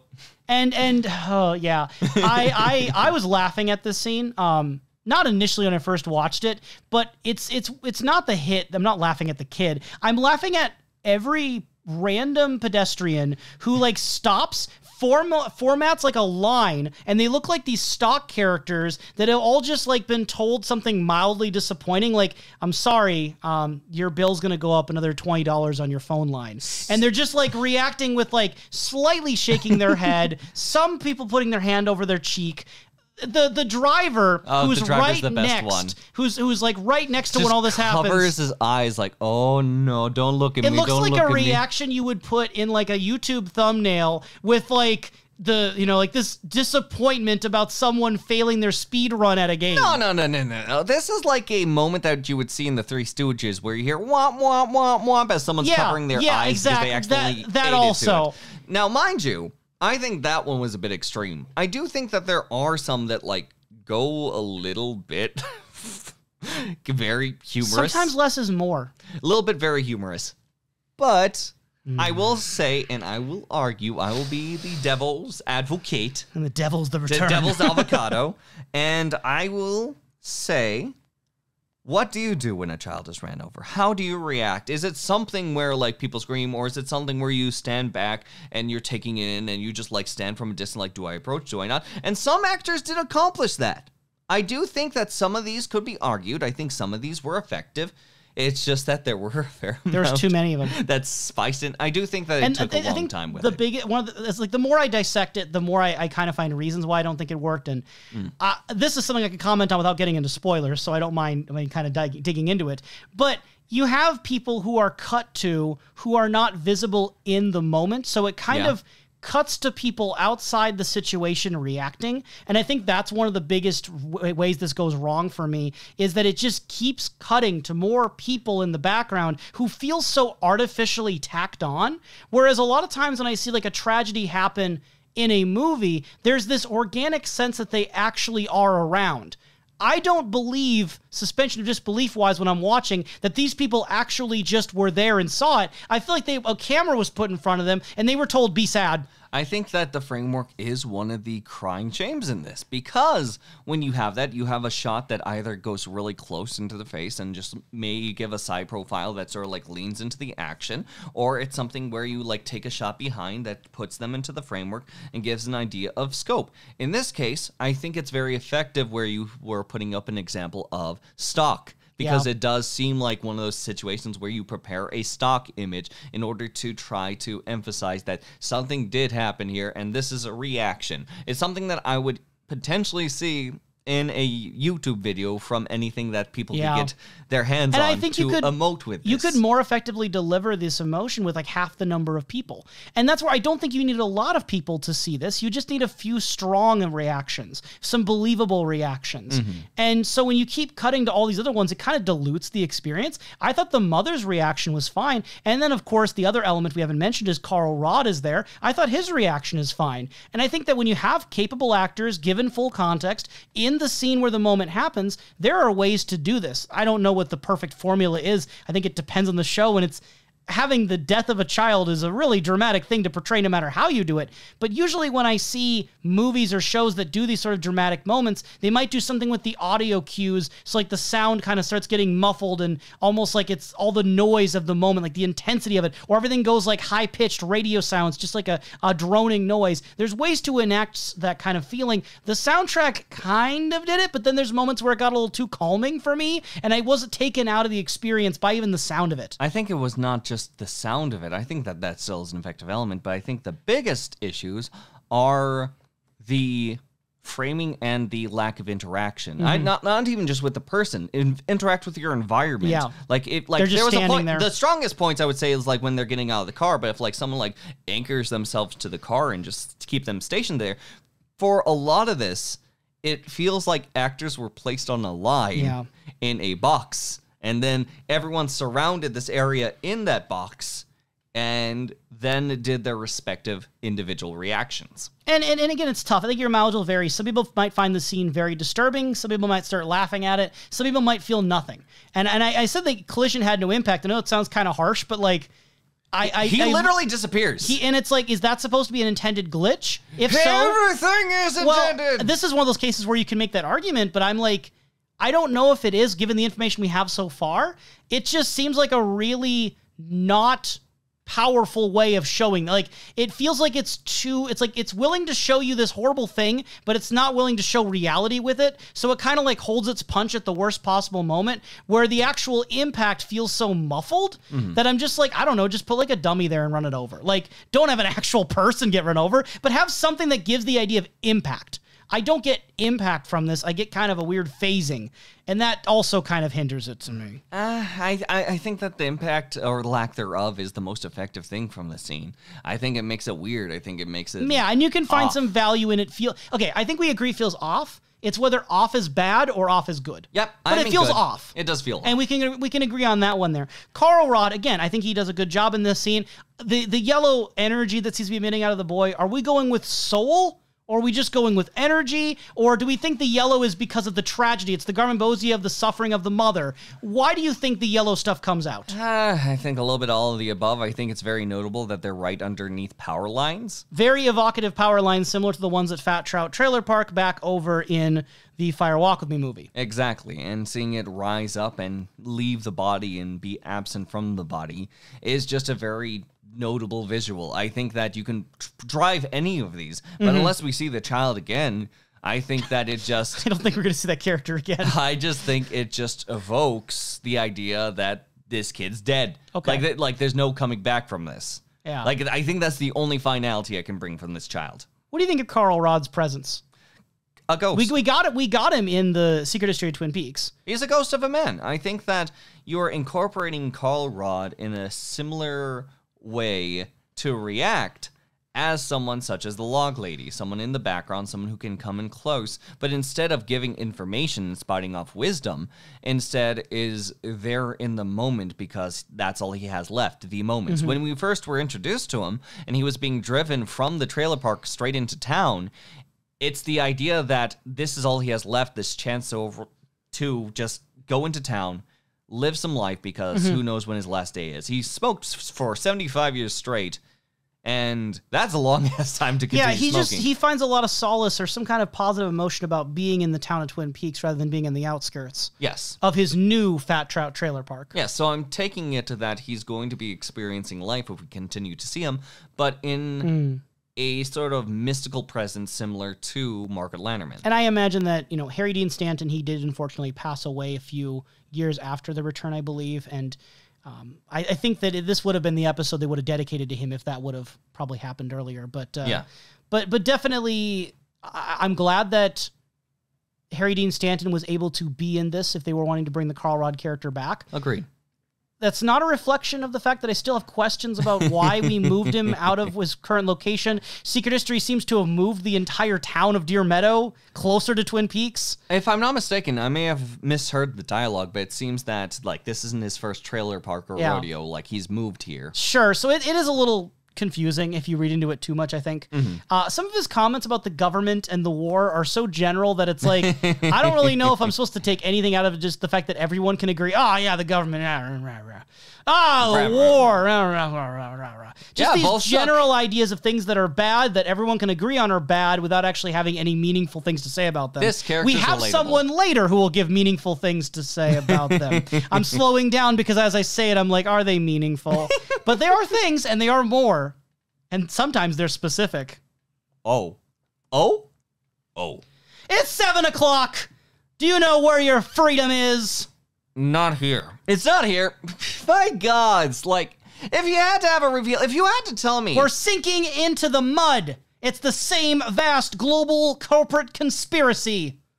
Ingredient the ingredients of your food. Find out what's in them. People are dying. The earth is dying. Everything's being poisoned. You must see. You must hear. You must understand. And you must act. Or as I wrote in my notes, you must hear, understand, and cat. That has more, intention behind the dollar. If you told me that we would have good old Dr. Jacoby back. For one at all. Secret History gave him an ending, and we're back with him. And we're back with him. But if you told me they would come back at all, in any form or shape. Not as a tree.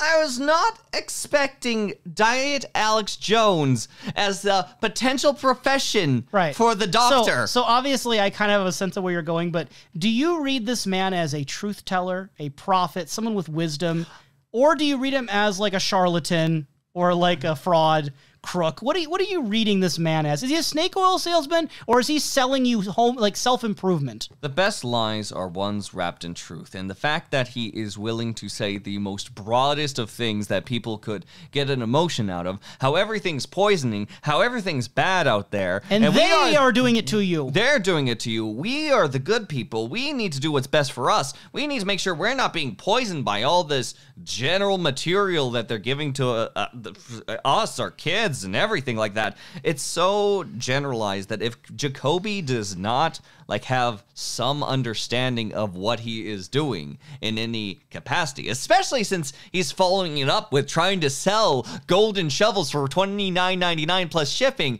then those glasses are broken over the years. 2 coats guaranteed.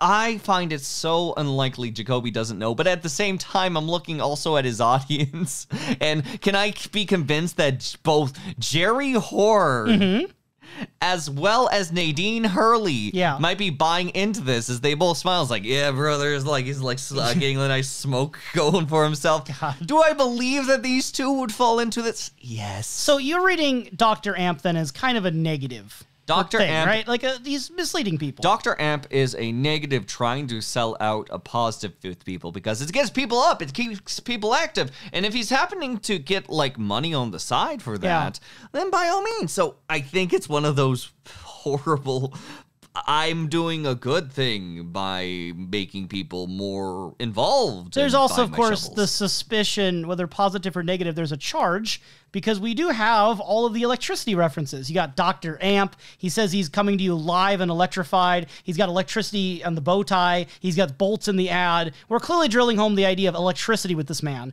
which, I don't know about you, but electricity typically is bad. I said typically.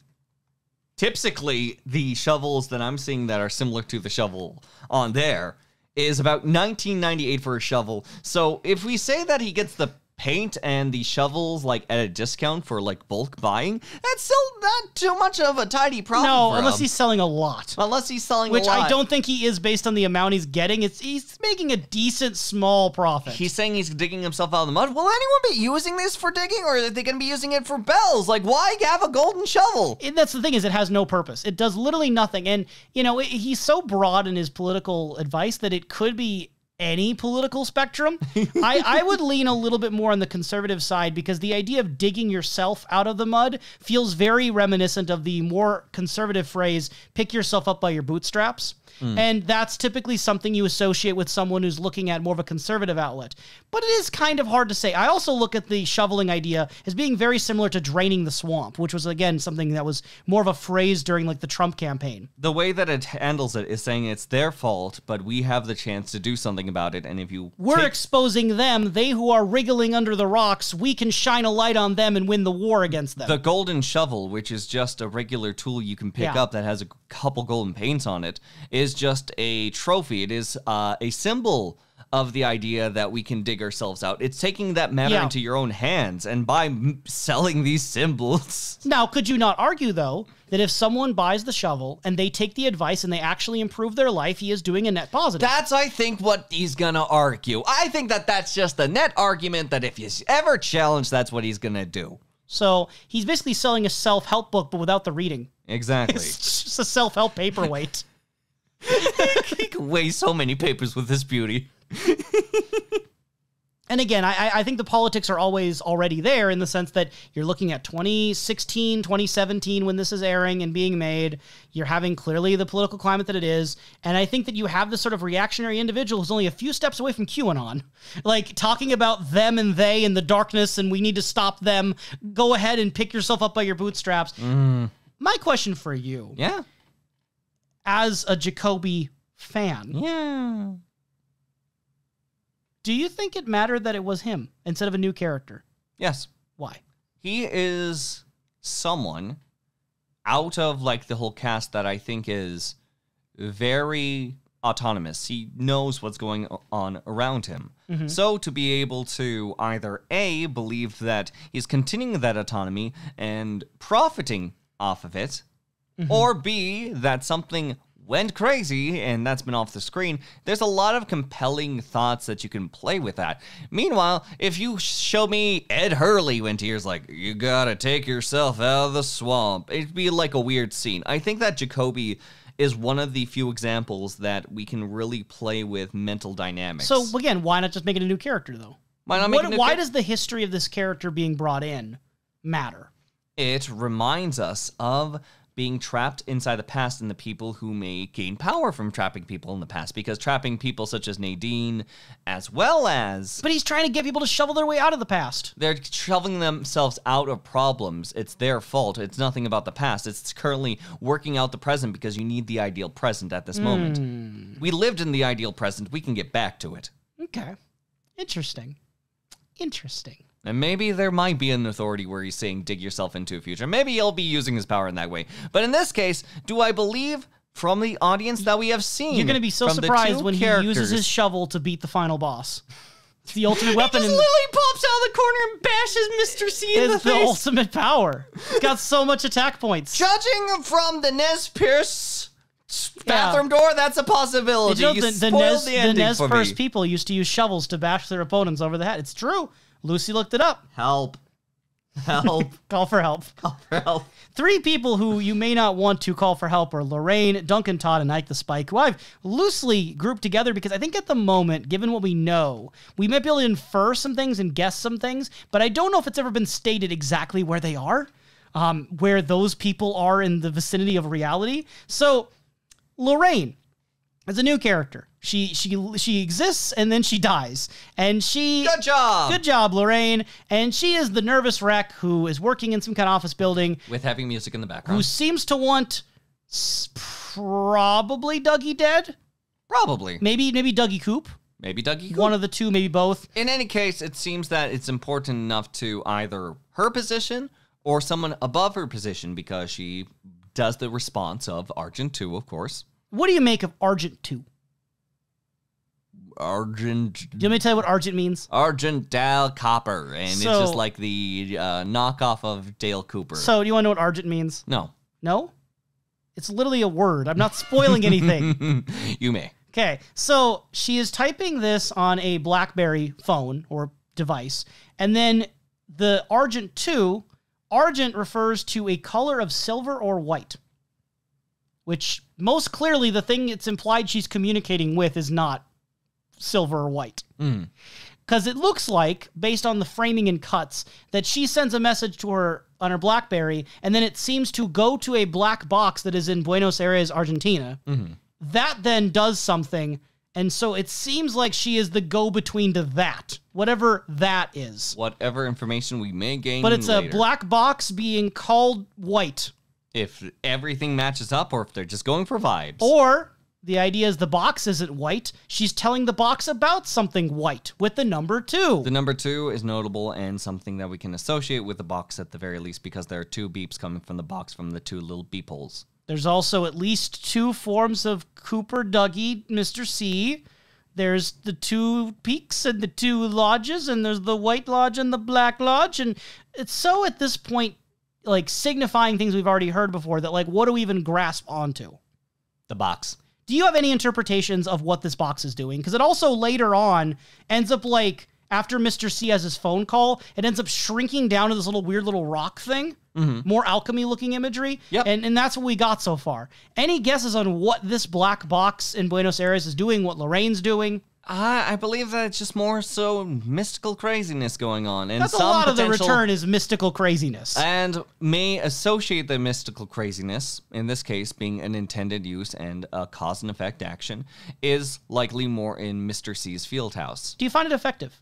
Are you, like, interested in Lorraine as a character? I'm interested in what Lorraine's past up tense, to. I guess. She's dead now, but... I'm interested in what she's up to. Hey, is it past or is Yeah, it maybe. future? We might see Lorraine again. But for the most part, it's just interest. Like, Okay. I just have an interest. It's not a strong interest, it's not a low interest, it's just an interest. And then Mr. Todd, we get a little more of him, where a red square shows up on his laptop screen. He presses a key on his keyboard, opens up a safe, and then there's a big envelope that has a dot on it. I will make it notable that he is using like a little like handkerchief or something like that in order to show no print. So this is trying to be as clean as possible. Or no electricity. No electricity? Probably the prints. Probably the prints. Yeah. But ends up grabbing this little folder that has a nice little black dot. Now, would you believe we actually get a follow-up to that, like in the same episode? In the same episode, that does not happen in the return very often. It goes. You would expect at least 3 hours of gap time between those events. It goes to everyone's favorite Twin Peaks character, Ike the Spike. Ike the Spike, who's at a motel, rolling dice, taking notes. Yep, he is prepping up his D&D character. It's going to be a wild weekend. And again, this is one of those cases where David Lynch is using an actor whose body proportions are outside of what is considered normal. Yep. And you can read into that however you want. I think one immediate comparison that comes to my mind is The Man from Another Place. Considering it's the other time where we've seen an individual with dwarfism or short stature. But how purposeful it is, how important that is, I don't know. I just want to say in advance, I really hope it's not done for humor. I really hope it's not done to have the guy who ends up killing people with an ice pick being someone who is shorter. I would love personally to hear from perspectives of people who are like with dwarfism, with individuals who are seeing these characters, because when it comes from the Man from the Other Place, he's a person who dances around in a mystical place, but he is someone that is holding power. He is someone that seems to have more cards on the table than most other characters. He seems to be someone that is at the ready when it comes to Dale Cooper, whether he guides him or not.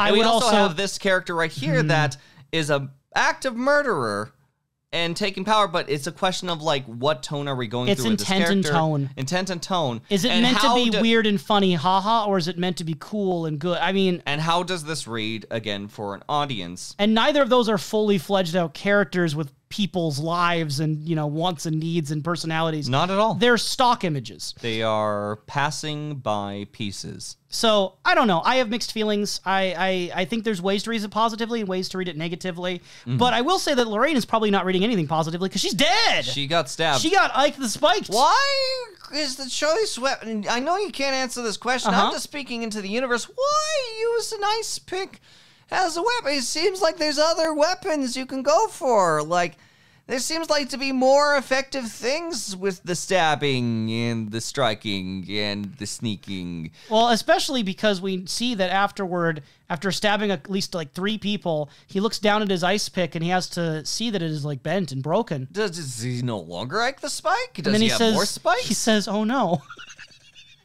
That part I thought that is line comedy. That line is funny. I think that is just on its own really a good line. Yes. After like murdering 3 people in cold blood, your ice pick bends. I love the actor's delivery. Yeah. Oh no. It's so good. So good. But yeah, Lorraine is dead, and the other person who was in the photo that he was supposed to probably kill is Dougie. Dougie! With the old hairstyle. Hopefully how sure you think that he's going to try to kill him? I mean, it's a different hairstyle. Maybe he'll get thrown off. It's a different hairstyle. I like that. That's one thing, but all he did was, just like literally stab freaking him. I do like the immediacy if he's just going to stab 3 people. I feel bittersweet. On one hand, it's like, why set up Lorraine and then just kill her immediately? On the other hand, it's kind of funny. Yeah. So I'm just like really torn. Like execution without much build, and it is execution very literally. Yes, I do think there was some mild build up, but not enough. We didn't have any sense of Lorraine. Like even Blackie, we had a sense of Blackie. And I think about characters like Lorraine when I think a lot of like Duncan Todd, these peripheral bad people, right? Who are maybe you can be sympathetic because they're in their situation because they're under the whims of larger, more powerful people. Blackie had a presence. Blackie had personality. She had a character. Agreed. Lorraine is more like her sister, Nancy. Yeah. Where it's just like you can easily forget she existed because she was just there. There's a lot more Nancys than Blackies. To put it in terms of the one-eyed jacks. More people to stab. More people to stab who are readily disposable. Yay! So, speaking of people who've been disposed, potentially Major Briggs. So the reveal that I got it right. You thought of the one person in the military. You did it. You matched it. Who's this It's like who's this Pokemon? And they give you an image of Pikachu. I wonder. It could have been a new character. You've put that forward multiple times in this podcast. It could have been a new character. It could have been it's like a blue. It's like a blue looking thing in the shape of Pikachu. Pikachu. Completely different face and everything. It is Garland Briggs's prince being scanned for the in South Dakota. 16th time in 25 years. Why 16 times? I don't know. How is Briggs? And every single time it must lead to some dead end. But the Colonel Davis is like, all right, you should go there. You should check it out. Go first class. See what happens. And this is to a new character who, apparently, according to the credits, is named Cynthia Knox. I like Cynthia's attitude. Yeah, she's got a good attitude. She's going to South Dakota. Yeah. And he says that, if it's real, we have to alert the FBI. It seems to be, if I were again going in first time, leading to more development of intersecting plot lines that most likely she's going to go there, find something that proves it, contact the FBI. Now Gordon, Cole, Albert, Tammy, and Diane know about it. Right? Like, it's a means to an end so far is what it seems like. It's a means to an end. I just think that I'll see how much Cynthia is involved with the plot, because if you had to have a character that just gets involved, why not just skip the part of them figuring out from that point and then contacting the FBI? Maybe we could include a character from the FBI that could go investigate it. I agree. If only we had a new character. A new character to see this that could use that sort of like uppity spirit and can-do attitude and anything. If only we had a character who could do anything. Now, admittedly, she does no evil in these two parts. All she does is look at some prints and some images of Dale Cooper and Mr. C. Who are you talking about? Tammy Preston? Tammy Preston. Who's Tammy Preston, Kalil? Who's Tammy Preston? I still don't know. I've seen her a few times. She has nothing in these. And this is where, again, the pacing of the return, I think, doesn't do any favors, where we had a bunch of her doing nothing, pretty much, and then we get a lot of her literally doing nothing, in the sense that she's not even there. She is now looking at a picture. Yeah. Of Dale No Cooper. one else could have looked at pictures like she did. It's inside the dark office. She's got looking the stuff. at the Dale She's got Cooper. the stuff. She's got the stuff. And then she goes over, picks up the picture of Mr. C. She might have something really important. She might, because it was lit up. And then she looks at Prince. Yeah, we see different Prince and no vocals, no situation. If it's a scene that goes on a long time, it must be really important. Text and images that we can hardly make out most of it inside of the screens and the cutoffs. We've already established the longer a scene happens, and the more editing mistakes it appears to have, the more perfect it is. It's a glitch. The lack of speaking and the lack of reactions. David Lynch forgot to hit the mute button off. The mute button was on the whole time. Oh man, what a purposefully genius move! Wow, no. Wow, we're so much dripping. Listener, if you're a big fan of Tammy Preston, you can send us an email at snakeeyedreams@gmail.com or send us a Twitter tweet at snakeeyedreams1, the numeral 1. Please. I want to hear your best defense. You can tell me. I want you to send me something so I can clutch on to it for dear life, because I can't find anything. I'm without a raft. Tammy Preston fan art, fan fiction, fan stories, fan songs. Tammy Preston. You made a life-sized clay model. Probably don't send that to us. Oh, no. It might be a bit too much. That might be a bit too much. She's got the stuff. The stuff is clay. And we also get a new character who I incorrectly said is played by Naomi Watts. That's just Janie E. Wrong actor here. My notes, I swear, I write some weird things in here. We get a new character who is played by a fellow David Lynch alum. Oh, I thought fellow David Lynch. There was another David Lynch? No, Albert meets Diane, who in the bar... And Diane is played by Laura Dern, who we previously seen in Blue Velvet, Wild at Heart, and Inland Empire. Yes. Very capable actor, very good working with Lynch. We see Albert, after running out of the rain, come into the familiar bar for him to say Diane, and from like the back and turning head. And this would mean nothing if you just watched The Return and never anything else before it. Yeah. If you had not seen the original show, this means nothing. This is for the long-time fans, but also built up in a way that says, hey, audience, this person's important and part of Cooper's past. Remember all those times in previous podcasts where I've said that I don't think they ever should make Diane actually proven to be real and in her own character? Your mind today. And I immediately changed my mind when I saw Laura Dern and think, wow, this is the perfect casting for this actor. Look, Laura Dern's an amazing actor. I think she works really good in David Lynch's work. I just never wanted Diane to be there. And I will say more as time goes on, but it really raised my eyebrows when I saw it happen in The Return the first time. If you had to have something that, if spoken about, as these episodes are coming out, and someone says Diane is revealed, and like is a bit of Diane, and the people who are interested in David Lynch's work and Twin Peaks who would like to see how this is interpreted, this can get people in quote-unquote seats, I guess couch seats, because you Showtime... just have to sit for 5 hours first. Sit for 5 hours, or just catch the next episode and just skip everything else from I'm sure that'll make sense. Well, does it make sense anyway? I don't know. What I'm going to say is that if you had to cast Diane, if you felt the need to physically have the character there, Laura Dern is a long staple. It's his blue velvet girlfriend all over again. It is a character, an actress that is being melded into a good, nice, neat bow. That if we had a stranger take in Diane's role, like a whole brand new actor, then I think there might be more skepticism. My skepticism isn't because of the actor. It's more because I wish that she had been used for a different character. It's more because that I don't think that this character should be there. But I have a feeling that I represent maybe less than 1% of the Twin Peaks fan base when I say that. I don't think there's a large movement that didn't want Diane in The Return. I am probably in the minority there. Like, I understand. I do understand. And Janie E clearly wanted her in there because she said she's part of the 99%. So clearly she wanted Diane in there, and I don't. Clearly. I'm looking at this situation with Diane, and I got basically a screenshot of a person. That's not bad. Yeah. Having a reveal like that, and then having that reveal linger until it can be more... Did the reveal make you excited? Did you feel like, whoa, it's Diane? I'm enjoying the return. I'm going to preface this with I'm enjoying the return. There's nothing really exciting me. There's nothing that's taking me as like, whoa, or it's like, huh. It's I think the Mauve Zone's pretty exciting. The Mauve Zone is intriguing, but it's not exciting yet.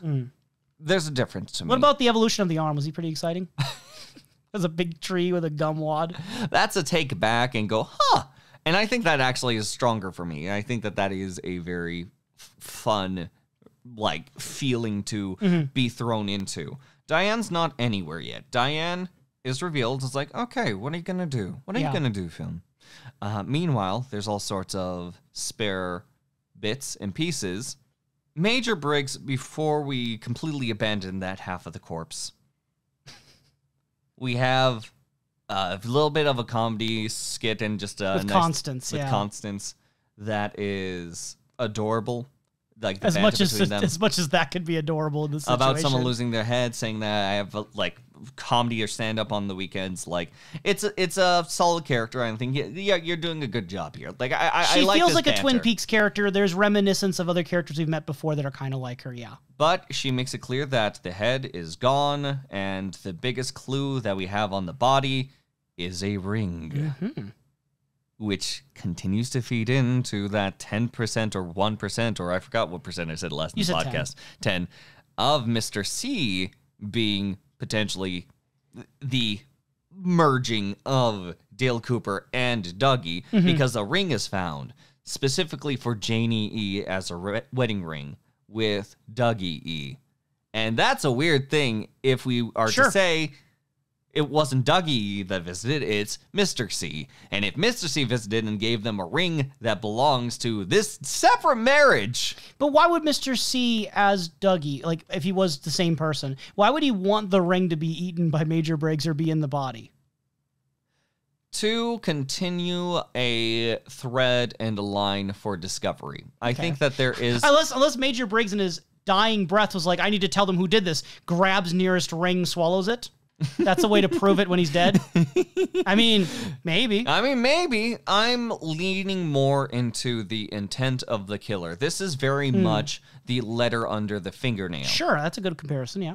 But it's more complete because it's not a single clue, it's a big clue. It's a big clue. Someone tell Steve. Paw prints all over it. Someone's got a letter. I wonder who it's from, Bob. Speaking of Bob, we see him, kind of, when Mr. C is chilling in his prison. Food is going to arrive. He looks into the mirror. Wait, before he does that. Yes. More things that could be Mr. C, Dougie, or it's just generally Red Room stuff. Sure. He's lying down, and he just says, food is coming. And it's like unfeeling. He's just looking up, and is that distant appeal to the character. As this food is suddenly popping up and bringing around, there's no other cues for it. He just could sense it happening. He's in control. He's in control. And he knows things that are about to happen or are bound to happen that we've seen through Dougie Coop.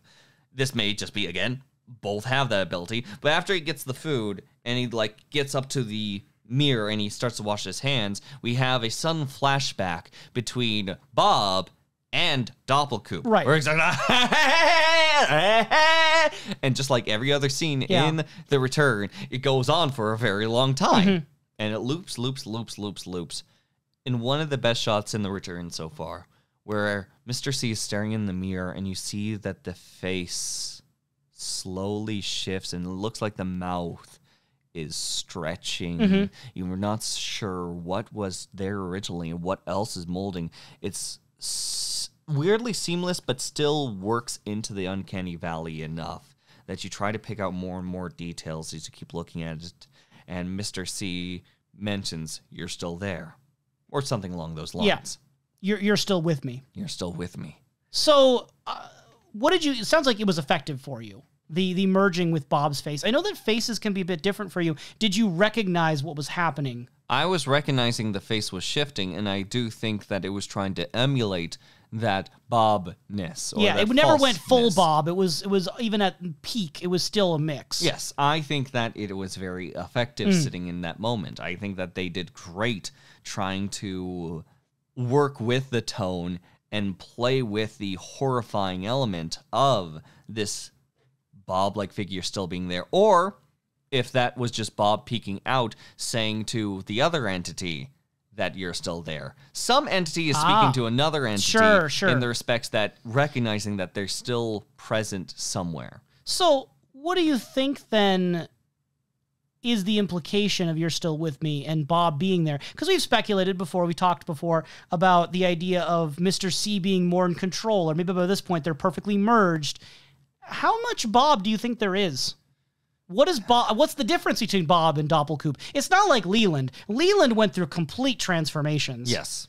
What's going on here? It's a blend, but it's a hard blend to see. I think that, borrowing from before, it's either 80-20 or 70-30 in which the minority is present. Because I do think that the Bob peeking out is the Bob that is just lightly stretching the hand through this metaphorical veil and just reminding him of either where he came from or what the mission is or an idea. But regardless, this flashes through. You see that shift in a face, and I do think that it's aiding to the lack that there's a Frank Silva around, but still trying to get Bob's influence brought up a little bit. Knowing that this entity is still there, bringing it up in such a menacing format, it's just the right amount of spice, and I think at this point, that's what Bob is, a spice. And I was thinking about the situation a bit, and I don't think it occurred to me in my first viewing, but, I was thinking, why is he checking now? Why is he doing this? For the audience, it benefits us to have more information, especially those who know Bob, to wonder, what's going on. We get more information. But I had two possibilities that came to my mind. One is just the idea that maybe he really hasn't been in communication with Bob for years, that maybe it's a sign of how distant they are, that he's checking just to make sure Bob is even there. That would lead evidence to the idea that it's no more than 30% Bob, might even be far less if he's barely even sure he's there. Although, the other idea, which I think is kind of the one that's more likely, is, what happened just before this? Well, it was the weird thing that happened on the road where he was holding back what seems like the Garmonbozzi or the cream corn idea. I think he's checking to make sure Bob is still with him after that happened. Yeah. No, I think that after that disorienting event, making sure that everyone's accounted for. Everyone being two in attendance. Two in attendance. To be ready for the next stages, because it still seems like Mr. C is in control. He is being held captive, but he is only there as much as he needs to be. I do think that the following scene that deals with Mr. C especially exemplifies that position, because when he is given his big call, when the phone is boom, put right below him, It's just handed to him normally. It's not patoomed. I remember Patoom. Okay. So emotionally, it's Patoom. Emotional patoom. Gotcha. I won't deny you that. Ends up, like, sitting there, looking at the camera, making sure to make clear eye contact for the camera. And it seems that the warden sweats or is... Warden Murphy. Warden Murphy sweats under the name of, like, I wonder who I should call first. Maybe I should call Mr. Strawberry. Yeah, he's sweating, and then he's like, I don't think he's taking calls. And then we see more of a reaction from Warden Murphy. Yep, so it's either he knows something, or this is just the general atmosphere that Mr. C can give off. Which do you side with? Do he know something? Okay. I think he can see through things in the same way that Dougie Coop can see if someone lies. It's just that he's more in control with that. And he does, like, start dialing numbers wildly until everything panics. There's noise everywhere. Every alarm is going off. Everything is going in the worst way possible for, like, trying to monitor a guy. And he just picks up the phone, waits a moment. Either waits or listens. We don't know if there was any audio he was receiving. Yes. And then says, the cow jumped over the moon. Which, before hanging up. Hey, do diddle diddle. Do you take it seriously? Like, the cow jumped over the moon? To me, that is one of those cases where it just feels silly. I think it's silly, but if it still fits in somewhat of a dreamlike quality. If I had to think of the most dreamlike quality, what are those called? Like little kid songs? Just like small Nursery little tales. rhymes. Nursery rhymes. There we go. Hey Dill Dill, the Cat and the Fiddle. That's the one that seems the most dreamlike, if you will. Okay. It's if you had to have a coded phrase and you're using something that uses absurdism or dream aspects, it's one of the best choices. I look forward to the special bonus feature where the Unplugged Professor ranks his nursery rhymes based on most dreamlike to least dreamlike. That might be a nice bonus feature for us. And now that I've spoken to the air, listeners, if you want that episode, you better let us know by emailing us at snakeeyedreams@gmail.com, tweeting us at snakeeyedreams1, the numeral 1, that's one nursery rhyme list ranking, or you can leave a comment on the YouTube to let us know that, hey, we the people demand nursery rhyme rankings from the professor. What else do we want? Just like him being intense, and I just like recite every line. He's like, ring around Rosie, pocket full of posy. You're making further promises. You're strapping yourself into this one, I think. So in terms of the music at the Roadhouse and the Bang Bang Bar, kind of breaking tradition here, episode/part 5, doesn't have lyrics. Well, yes, there's more of an instrumental. And it doesn't even end with credits at the bar. It ends with credits at the statue. Which is fantastic. It's but nice. It is breaking the norm for this part. But the music inside of it is a bit more heavy. There's a point where there's flashing light, and it fits with the tone and mood. Instrumental guitar work for the most part, yep. With the horrible actions of Dick Horn. So the band is called Trouble. Oh. The song is called Snake Eyes. Oh. So if you want to read into that, you don't have lyrics, but you can read into those things. That was what was chosen during the scene involving. I mean, the our only friend way here. that they could make this even. The next call it band is better? The Evil That Men Do. That's one way, but if they can make it even better, is probably like them all wearing outfits from One-Eyed Jacks to signify that this is a horn we're talking about. Or the three monkeys of the Hear No Evil, See No Evil, Speak No Evil. It's just three monkeys playing instruments. There we go. The band features two people of particular note for Twin Peaks and David Lynch material. Dean Hurley, who has long time worked with David Lynch, is in the band, as well as Riley Lynch, the son of David Lynch. Oh. So, yeah, one of David Lynch's sons is in the band. The more you know. Yay. That's nice. I hope that they were okay afterwards, because Flashing Lights seems like it sucks to perform in. Second song is Tarifa by, I think I'm saying it right, Tarifa by Sharon Van Etten. And before you ask, the name Tarifa is a name of a place on the coast of Spain. Ooh, yeah. Fancy. Yeah, if you want to do anything with that title, you certainly can. And the major breaks things. Spain? On the rain in Spain, and there's rain when Gene Kelly with Albert. Maybe that does something. That's my logic of that one.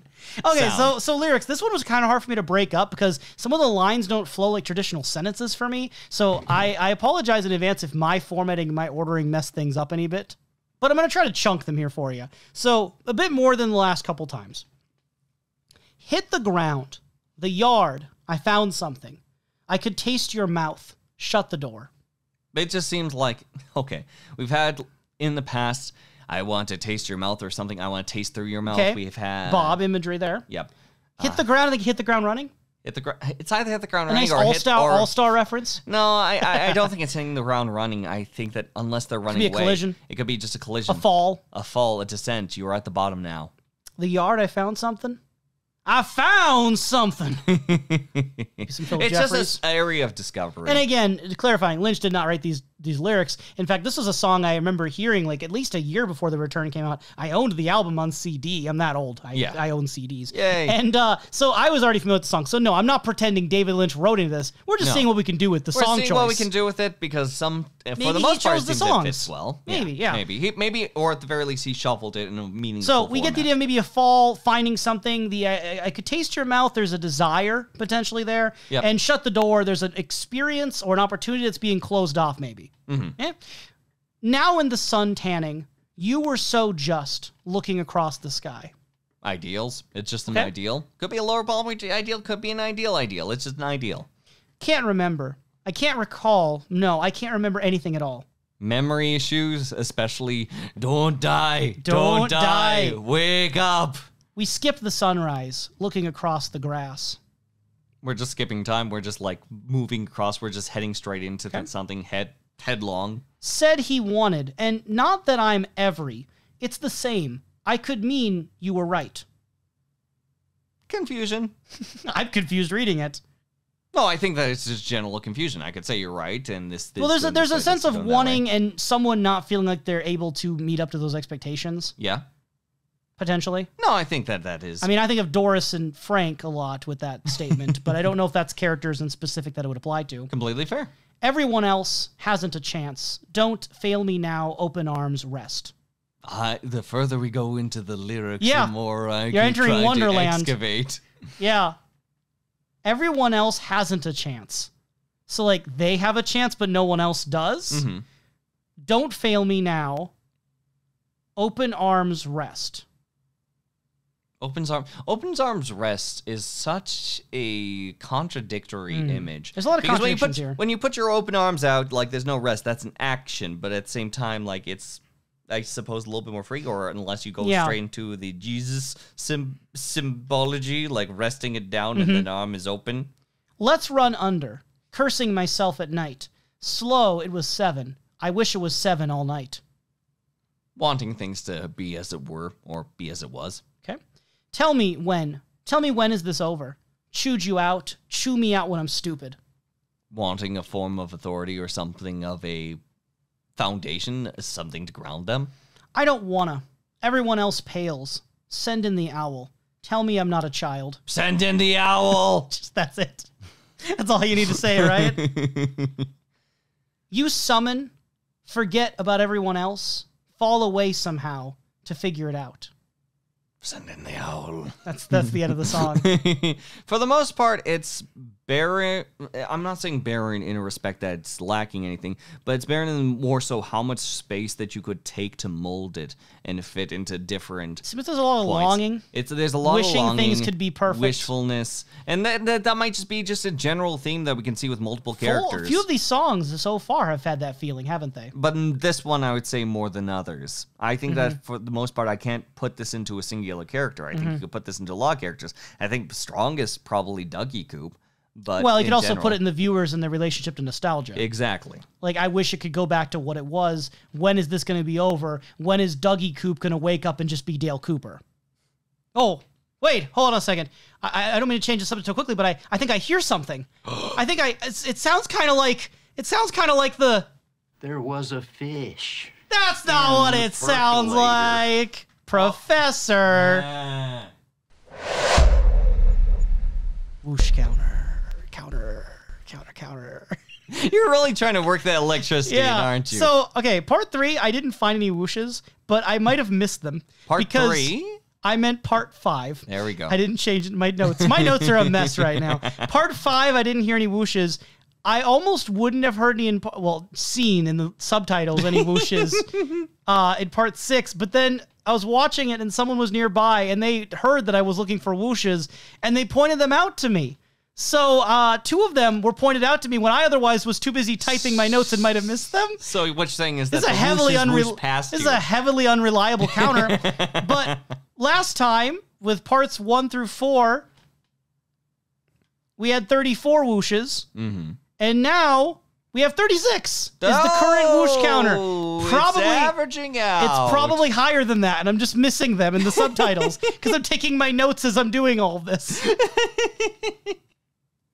There are most certainly a lot of whooshes. How did you feel about the whoosh qualities of this? That you were able to miss them? Do you think that they're subtle and they're comfortable whooshes? One was now? a traffic whoosh. We just haven't had a lot of supernatural stuff. We just have the majority of the whooshes were experiment related. We need more people to get sliced and diced. So you do want more people to be sliced and diced so you can get more whooshes. More whooshes. What's the ideal? Less car running over people. That doesn't create a whoosh apparently. Even though cars whoosh and weird supernatural things whoosh and violence whooshes, but not that scene. Okay, fine, sure. Not that I caught a whoosh at least. What's the ideal number of whooshes in a single episode? 50. 50 per whooshes? episode. Yeah, we haven't hit the ideal yet. Oh, no. Constant whooshing. I'll remember. It's like this. how you feel about owls. It's how I feel about whooshing. In the subtitles. We need more of them. Just have a whole bunch of postcards with whooshes. Well, I'll tell you what, I look forward to finding which episode of Twin Peaks is the most ideal, seeing as now we have a firm counter of expectation. Now, I look forward to hearing your answer to my wonderful and strange question of the week. I got one for you. We've got the Red Room trying to bring back Dale Cooper, presumably. We've got Mr. C trying to stay in our world, presumably. We've got Mr. Todd sending assassins after people, definitely. And Philip Jeffries might be involved somehow, if it's even Philip Jeffries. With all of these different forces at play, right? Different forces that are trying to compete for power. Who do you think's going to win in the end? Who do you see coming out on top at the end of this series? I think that who's going to be coming out top? I don't think anyone. I think that everyone's going to burn. So Mr. C is going to fail.